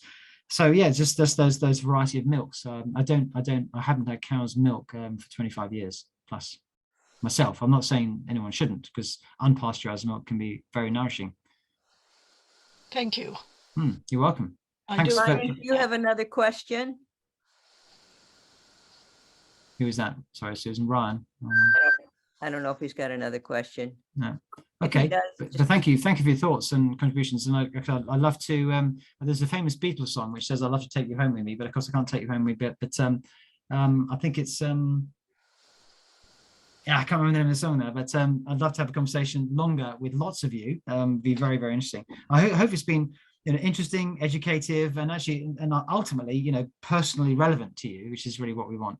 Do you have time for more questions? Yes, I do. Okay, because I've gotten some that were written to me. Yeah. What kind of protein powder do you recommend? Yeah, each person may vary. Although whey protein may not be suitable for all, and I wouldn't recommend perhaps anyone take the same protein powder on a regular basis. I'm a big fan of rotation, so you don't end up developing a sensitivity to any one particular thing. So whey protein is the highest sort of biological value protein. with the highest score. Eggs were given a score of 100 on the protein level for biological value, and some whey proteins can be 140. So it's super supportive of muscle mass and used by bodybuilders the world around. And as long as you can tolerate the whey proteins may have some casein, but generally some people are more likely to have a casein problem than a whey protein. So whey protein can be very, very useful. I would tend to go for a company that's producing whey protein from pasture-fed animals that are organically reared, as opposed to let's take it off the factory floor from making milk and sell it as a cheap product. So the whey protein I tend to choose, you tend to pay for what you get. So I tend to have the more expensive one that I know has been particularly reared specifically for the whey content, which will be richer in immunoglobulins as well, and therefore more helpful for immunity. That's if you can tolerate dairy. Now, I had so much whey in the past myself. I don't mean to make this about me. So I now actually use a Sun Warrior protein mix, and I use a variety of those which are vegetarian based which gives the whole array of branched chain amino acids and essential amino acids. And all the branched chain amino acids are essential amino acids as well. So I use a Sun Warrior protein, but I think there's ancestral ones, a whole variety of them. But I think organically, non-GMO, I'm certainly a huge fan of non-GMO, that's for sure. And a variety of, as long as it's got all the essential amino acids. And what I've done a bit nerdily is I've actually got a computer spreadsheet where I've entered the levels of amino acids of each individual amino acid for various different types of protein, and then done a comparative column graph to show whey protein versus soy protein versus pea protein versus Sun Warrior protein, so I can actually see the ratios of amino acids from them. So it took me a bit of time. I literally off the labels, and I just entered the amounts and created a chart so I can see what I'm looking for and what I'm aiming to get. Because there is definitely some thought that soy protein aminos are actually more protective for cardiovascular health, and maybe having lower methionine may be useful too. But equally, you want enough branched chain amino acids, particularly leucine, if you're engaged in muscle building. Like I'm trying to catch up with Ryan and get stronger, particularly with my legs after my knee op. I took a picture of my legs, folks. This is for my personal use, not to disseminate. This is not for the dating app, because it would not attract anybody except for the other skinny so-and-so. I'm thinking, these are my legs now for 10 months of relative inactivity. 10 months. I could leg press 600 pounds. I mean, I could squat, now. So I'm actually looking now in 6 months' time, legs before, legs after. So I'm going to follow Ryan's example and my own advice and engage with the protein stimulus. So I'm going to get leg press. I've got an assault bike, which you know what that is. That's cross training bike. I've got that in the barn. I couldn't set it up until my legs are going to be in about a week or two. I better set it up and I'll be able to go. And I'm looking forward to the legs before and legs after. Very important because once you've reached my age, to actually gain muscle. So all that's to you, Ryan, for actually gaining strength, gaining muscle. I mean, talking about adding years to your life, adding quality of life. No wonder you look so young, even from the head up. Well, I've got a question. Dr. McCullough was mentioning to build up the muscle mass from sarcopenia or muscle loss. Yes. He mentioned this thing called katsu that you kind of yes, I know, top of your legs and walk. And he says that helps build up muscle mass. Yeah, I don't know if Ryan knows about this. I'm talking about Ryan because obviously we're chatting. So he and I may be brothers in a different lifetime, as it were. But katsu, Kaatsu, is a Japanese invention where you put pressure, you actually create hypoxia in the muscle, and you need a circular area. So it's quite different with the legs. You need to get a wrap around with the legs. You do exercise with basically, it's like putting a belt. When someone gets shot in the film and they put a belt around the leg to stop the blood flow, it's kind of like doing the same thing, but it's under a certain pressure. And they do this for rehab. It's really designed for rehab. And look what Susan's got there. Oh my God. It was about $800, I think, when I was buying one. And I was thinking, gosh, and I said, I don't want one for my biceps, because that, we know that the building arm, triceps and biceps is like, who needs that? It's the big muscles. It's the big, compound exercises we need. So it's the leg muscles, the biggest. The leg muscles are going to stimulate the brain-derived neurotropic factor from exercise much more than any upper body exercise. So you, Susan, you're in London. You've got the belt. I'm not as close to you, but I've wanted to get some. I've looked at this, and one of my friends, Umaru Cadigan, you may know of him. He's a brilliant. He's bordering on genius. He is Danish but speaks Icelandic because he had an Icelandic girlfriend. Umaru Cadigan. He's a chef as well, and he's super big and strong. And he's using katsu, and it's just phenomenal. But there are cheaper versions. All you need to do is constrict the proximal part of the limb. Yeah, I think this is because I was reading about it yesterday. People are selling cheaper versions. Yeah, I think I might get it for my rehab for my leg, and then I can show you a picture in 4 months and not 6 months. and show you that skinny legs goes to stronger legs. I can't wait. Well, I won't show you. I mean, show myself. It's just for myself, you understand. Oh. I don't want to talk about me, but it's the idea is that as you catch this, it's strange. You get. I mean, from what I understand, and I did read a lot about it, and I was very enthused about it about a year ago, and then for some reason it went off the horizon. I think it was because I could only get one for the arm. I couldn't find one for legs. I don't want to walk around like a big, just big arms only. So I thought, but for rehab, my dad was not well at the time, although he's passed away now. And I was thinking, God, the catsuit could be really good. And it's designed for rehab, but of course, it's actually quite good for that.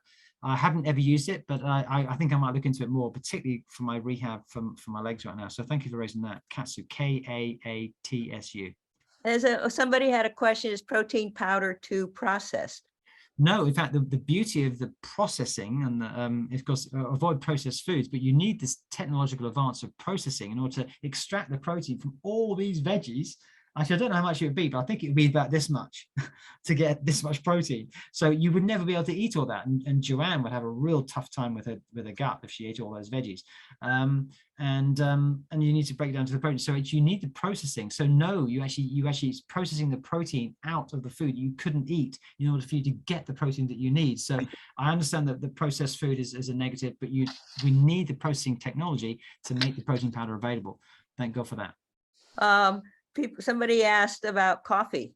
I mean, my understanding is some of us are slow metabolizers, which means we need to back off, and others are fast metabolizers. They can have 1 cup a day, and and it'd be better if you have some organic fat or ghee or something in it. Yeah. Although I reckon, with the MCTs and so on, sort of bulletproof coffee type thing. I think if you have a cup of coffee in the morning and you get up at night and insomnia, then you're a slow metabolizer and you shouldn't really have the coffee. Coffee is actually not such a bad thing after all. Cacao is very rich in antioxidants, and I think it's completely overrated as a bad food. I think it's what you put with it. If you get a Starbucks one with 700 calories full of sugary stuff, then that ain't coffee. So the real coffee, and I don't think it's a bad thing at all. In fact, I very rarely recommend clients to cut out coffee, but it generally is. If you're having 6, it's probably better to have 1 or 2. It's true. But coffee. I think it's. Although I happen to be a bit strange in this, I've had 1 cup of coffee in my life in 1989, and I won't have another one. I just didn't enjoy it at all. I actually got high, and whether that reflects I'm fast or slow, I don't know. And then I felt pretty awful afterwards. I love the smell of coffee, and I don't often eat. Coffee ice cream would be okay, or coffee sweet. I wouldn't mind it, but I've actually had 1 coffee in my life, so I'm actually quite a rarity. But I'm not like an ex-smoker saying, well, actually, because I'm not having coffee, you shouldn't have any. I actually think that coffee is by far and away overrated as a bad thing. I think it's what you have it with. And I think that coffee can be very useful. It can really be stimulatory. It can stimulate the phase 1 enzymes in the liver, and that can be supportive in lots of people. We know that. I remember when Michael J. Fox was diagnosed with Parkinson's. I was in America at the time, USA Today. He's got Parkinson's. Of course, we all love Michael J. Fox. And then it was an article about slow detoxifiers, and if you're a slow detoxifier, you're more likely to get Parkinson's. If he'd have more coffee, he could have raised his level and then protected himself against Parkinson's. Now, lots of people are actually maybe too fast, and that wouldn't be a good thing. So how do you know you got a low level? But it seems that with PD, Parkinson's disease, there may be slow detoxification pathways inside cytochrome P450 enzymes, for which coffee could be a good thing. But how do you know in your lifetime that's what's going to happen when you're 50 or 60? Because he was very young. And as it happens, one of my brother's young friends, so he was 30 when he had it, and he actually had a charity, it was TV program on. So as it happens, he's famous. Unfortunately, he's died now, but he was our friend, and he was quite fun. He played golf with my brother, and he sort of swing and then fall on the ground, laugh, and then he'd literally fall over after every shot playing golf. Another 5 minutes. Suella, we can hear you. I can read your mind, Suella. We're all tapping in. We'll give you another 5 minutes, Okay. Suella. Yeah, that's okay. So you mentioned you detox. So how do you detox? Detox. Let's change the word. Detox. Well, first of all, detox is biotransformation. So you're transforming toxin into something else, so you can actually then get hold of it in a conjugation pathway and then put it into your bile and or through the kidneys. And so detoxification is biotransformation. And so detox is not a 2-week holiday in Thailand once a year. It is a daily phenomenon. I know you know this, but with all these toxins around us, detox is a daily thing. You need adequate protein, surprise, surprise, for every single phase 2 conjugation pathway to work properly in order that they can grab a hold of toxins. So you need adequate protein. So how do you detox? So you put in as few as possible. The caffeine may be useful. Caffeine can stimulate bile flow, and bile is the #1 vehicle of elimination of toxins, because the toxins that get metabolized in the body get put into bile, and they go through the biliary tree, concentrate in the gallbladder, and then eject in the small intestine, and then out in the poo. So we've got kidneys, we've got the gut, you've got the liver, and you've got your skin. And so some toxins are eliminated by the skin only, and hence infrared light, infrared saunas can be useful, hot baths and Epsom salt baths through the skin. Certain toxins can only leave that way. So exercise and sweating could be useful for detox, depending on the nature of the toxins, but it's good for everyone to engage in sweating and exercise for sure. And you need, basically, you do need enough of the antioxidants. Glutathione's famous, SOD's famous. So nutrients that are vital for detoxification: NAC, which is a precursor for glutathione, lipoic acid, calcium D-glucarate for glucuronidation, the methylation cycle discussed with Ryan. There's the folate, the B12 and B6, often the folate, though methylation vital. Sulfation, so you need natural sulfur. Molybdenum, which Margaret Moss will talk about next time. Underrated nutrient, and it's interesting that actually when you use sulfur, you actually deplete molybdenum. So actually by taking sulfur, you actually need molybdenum, you use it up. So we need enough, and selenium is a precursor to glutathione. So we need antioxidants, we need nutrients that are precursors for the conjugation pathways. I know I talk very quickly to give you the gist. I don't seem to be able to slow down when I'm talking about this subject, but it's we need a whole array of nutrients. So we need sufficient levels of nutrients. So that, remember, those nutrients are required. If we apply the triage theory to that, and you've got enough essential nutrients for this function, for that function, but you don't have enough for those proteins, you don't detox properly either. So then you've got accumulation of toxins, and now you're going to age quicker anyway, because you're going to interrupt cell function, you're going to get cell senescence and DNA damage. So detox or die, I think it was a bit by, was it Shirley Winters? But detox or die, detoxification is a daily thing, and it will promote longevity for sure. Is grass-fed colostrum good for folks over 50? It's good for folks under 50 and good for folks over 50 if you can tolerate, if there isn't any super sensitivity with dairy, and there might be a trace of casein in there. But colostrum is a very, very nourishing, supportive immune support. It reduces inflammation, can be useful for leaky gut, can also reduce IgG reactivities as well. So colostrum, it's a super food in that sense. It's super dense, super nourishing for the immune system. Yeah, definitely. Colostrum is brilliant, and again, the IgG, the immunoglobulin count in that, preferably organic as well, would be a good choice. And again, I wouldn't have it every day. Maybe take it 3 days a week. So you're not having coffee enemas. Coffee enemas. We engage in this household in those every single week, so we're familiar with those, and they can be better for some than others. And again, I would use muscle testing to figure out when someone needed it. The coffee is kind of the opposite effect. By inserting the tube up a certain number of inches and releasing the coffee there, it actually has a parasympathetic effect and allows the bile to flow rather than a sympathetic effect. So it's a fascinating sort of contradiction to what you do orally. And it can really, really support. And so I know that my darling wife, who is a brilliant practitioner unto herself, she's had lead toxicity in the past and has had real issues with toxicity. So I'm learning a lot from her. So she's a complete fan of that. I've got fire infrared sauna, I've got fire infrared light, we've got Epsom salts, we've got sound therapy, we've got Reiki, we've got Psych K, emotion code, we've got lots of things on our side to support us. But yes, saunas, swimming, sweating, coffee enemas. I wouldn't probably do more than 1 a week as a guide. Epsom salt baths, 1 or 2 a week. Good stuff. Somebody asked about psoriasis. Yep. Apparently that started all of a sudden in her mid-30s. Yes, psoriasis is also an autoimmune condition, and can be linked with a multiple number of things. I've had a client who took vitamin E and solved their psoriasis just like that. I've had a client who stopped taking omega-3 fish oils, and their psoriasis improved 50% in 2 weeks. So, I've got cases, but largely you're going to have maybe an imbalanced liver detoxification, which may be a factor. So it could be liver related. It's an autoimmune type condition, but it's got to do with gut microbiome. It's got to do with liver detoxification. And if it happened all of a sudden in the 30s, what may have happened is that the threshold was crossed on one day, but it was building until that happened. And that was like a sort of pro-inflammatory thing. But it could have been exposure to toxicity burden could have increased. It could have also been sort of phase 1 and phase 2. If I give an air diagram, phase 1 and phase 2 could have gone like this. And then, with oxidative stress, and the difference between phase 1 and phase 2 can't match the burden of toxins from phase 1. Then with excess oxidative stress, and that can promote the cyclic AMP and GMP going too fast, and you overproliferate the cells. But vitamin E, very good. We know UV light can be very protective, and that's a non-nutritional treatment, and the Red Sea is as well. But I found that vitamin E in particular can be very useful, but antioxidants, quelling inflammation from the gut, maybe certain probiotics, anti-inflammatory diet, but watch out for omega-3 on its own, because I found that omega-6 is more important in psoriasis. So I say a mix of fatty acids of omega-3 and omega-6, not omega-3 on its own for psoriasis. Ryan, do you have another question? Yeah. In terms of the dilute proteins in vegetables, if you juice your vegetables, are you concentrating the proteins, or are you losing them in the fiber? Oh no! Or are you losing them in the high whiz, high specialized juice that you've got, which promises that you extrude the liquid from the solid matter, etc. It's a good question. Certainly, the protein will be less in the juice, and it will be contained in the structure, because protein structures are long. So I'll give you the best analogy, not for you, because you'll know this, and you may be asking the question for others as well, not just yourself.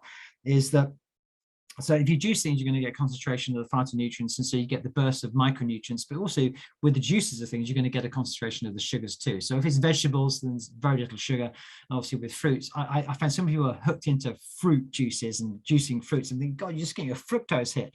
Fructose is 7 times worse for your liver than sucrose. I mean, it's seriously not good news, and generates, fatty liver and so on. So fructose, folks, is 7 times worse for you metabolically than sucrose is for your liver. So watch out for the juicing of veggies, but otherwise, fruits.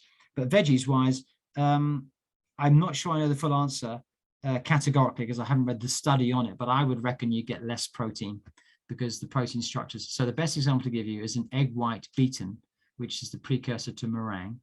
The egg white beaten is it goes stiff. So beat the egg white till stiff. The reason why it goes stiff, and you get a little bit of egg yolk in the egg white, it ain't going to work. You're not going to get stiff, and you're not going to make meringues from that, because meringues are loaded with sugar. So it's the wrong example. My aunt was a cordon bleu cook, and boy, did she make a good pavlova. But anyway, that's I could probably get overweight on that. The stiff egg white reflects the proteins, the protein bonds, the protein lengths. That's the protein. You can never make a stiff anything with vegetables because they haven't got the protein in them. So those protein bonds, they're long, and if you have a super duper juicer, you're going to break them up. So if you blended the food and then ate it like baby food without the juicing, then you may make it more digestible.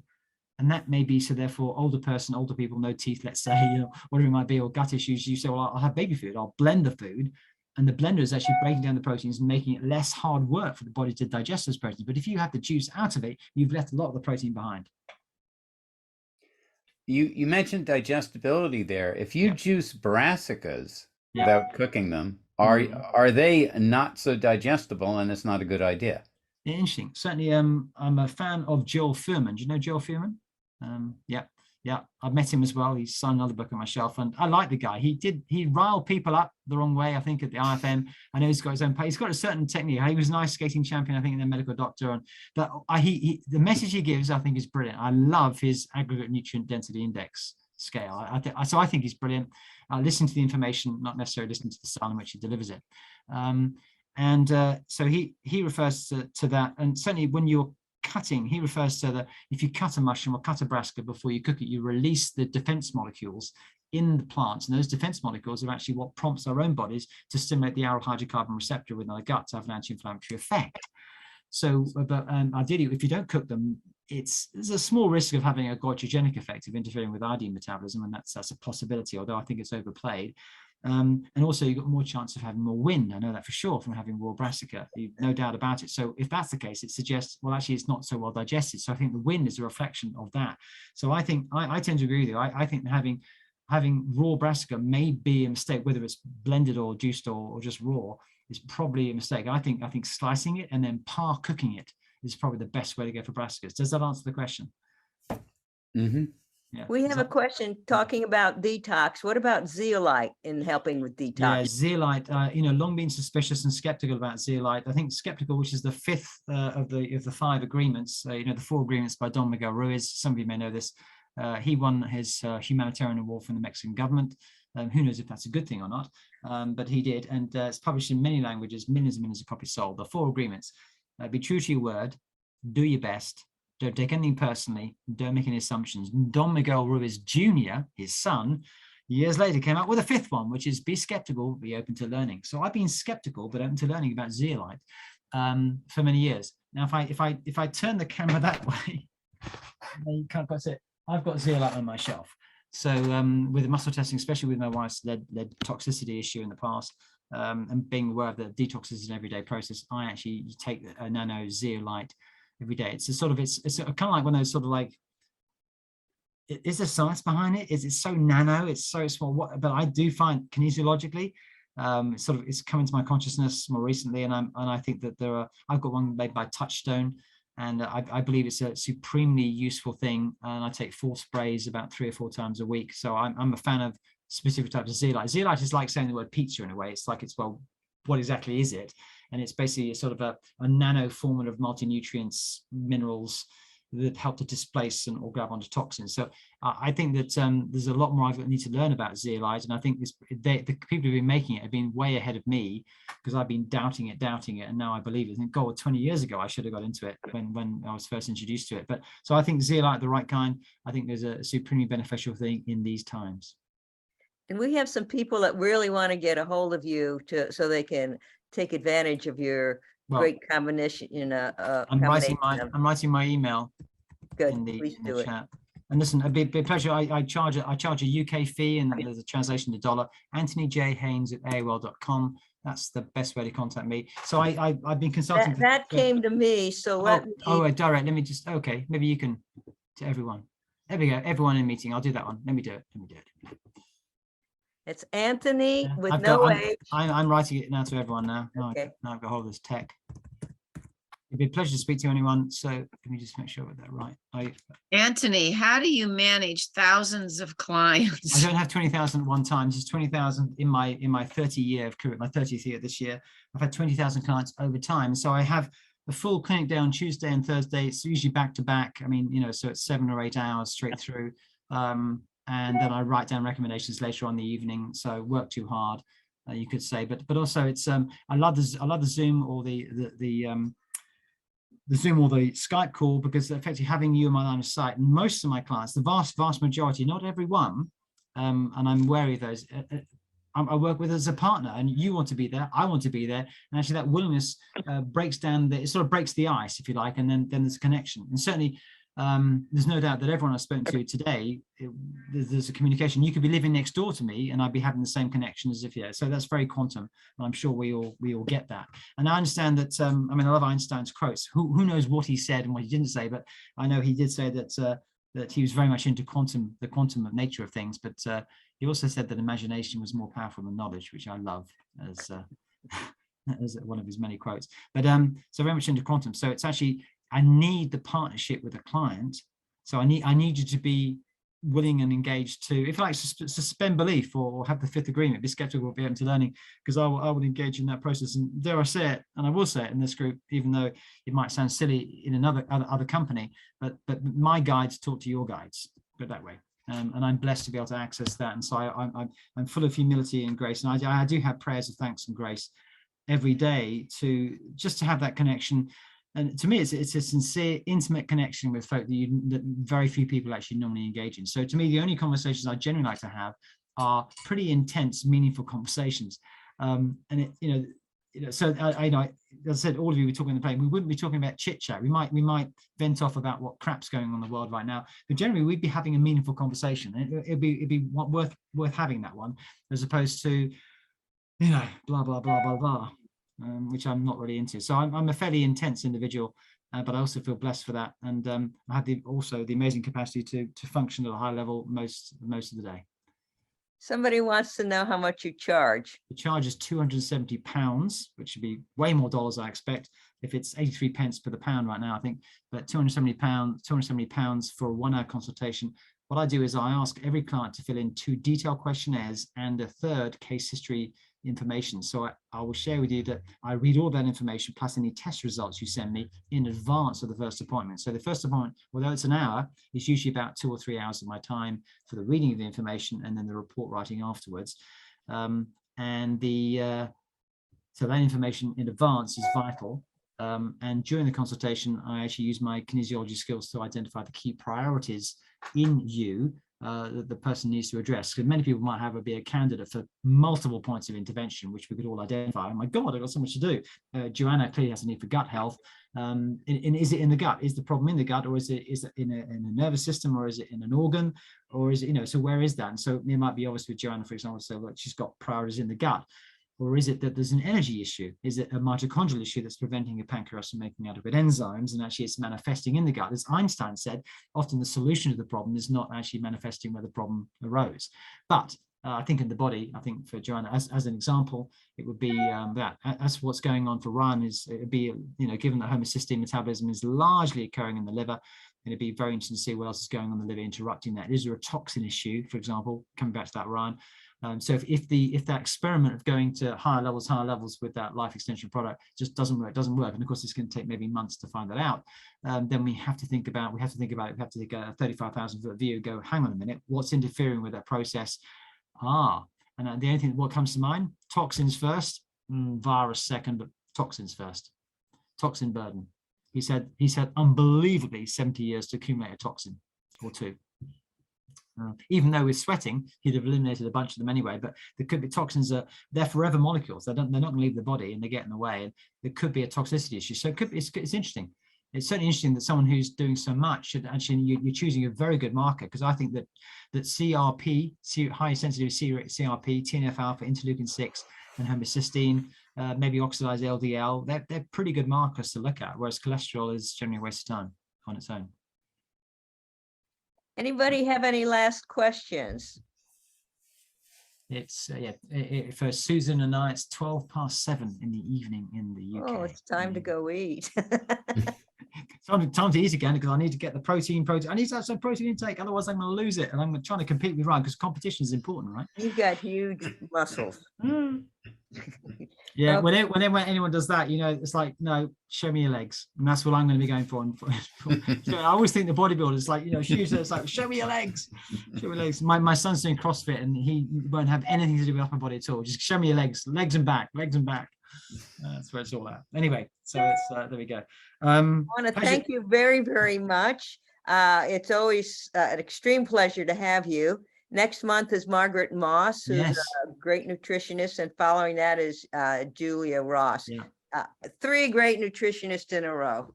Fantastic. Again, I haven't seen Margaret for a while. You'll see her before I do. And again, I graduated with Margaret all those years ago. So a pleasure to actually know her, and Julie Ross too. So it's a bit of a coincidence. We've had a small select audience, and I know that all of you haven't seen on screen. So I know I've been talking to certain people. I don't mean to exclude anybody else, but thank you very much for tuning in. Not everyone likes to be identified or talk, and just listening. That's great. But thank you for your contributions. I appreciate we've had a select audience of 30, 35 today, as opposed to a large amount. But thank you so much for taking time out. I really appreciate it. It's a sign of real respect to tune in, take time out when you could have been doing something else, but you tune into this. So thanks a lot. I look forward to our next encounter. Thank you for your applause. Appreciate it. Love it. Thank you so much. Okay. All right. Till the next time, hey? Till the next time. Thank you. Okay. Bye now. Bye. Bye-bye.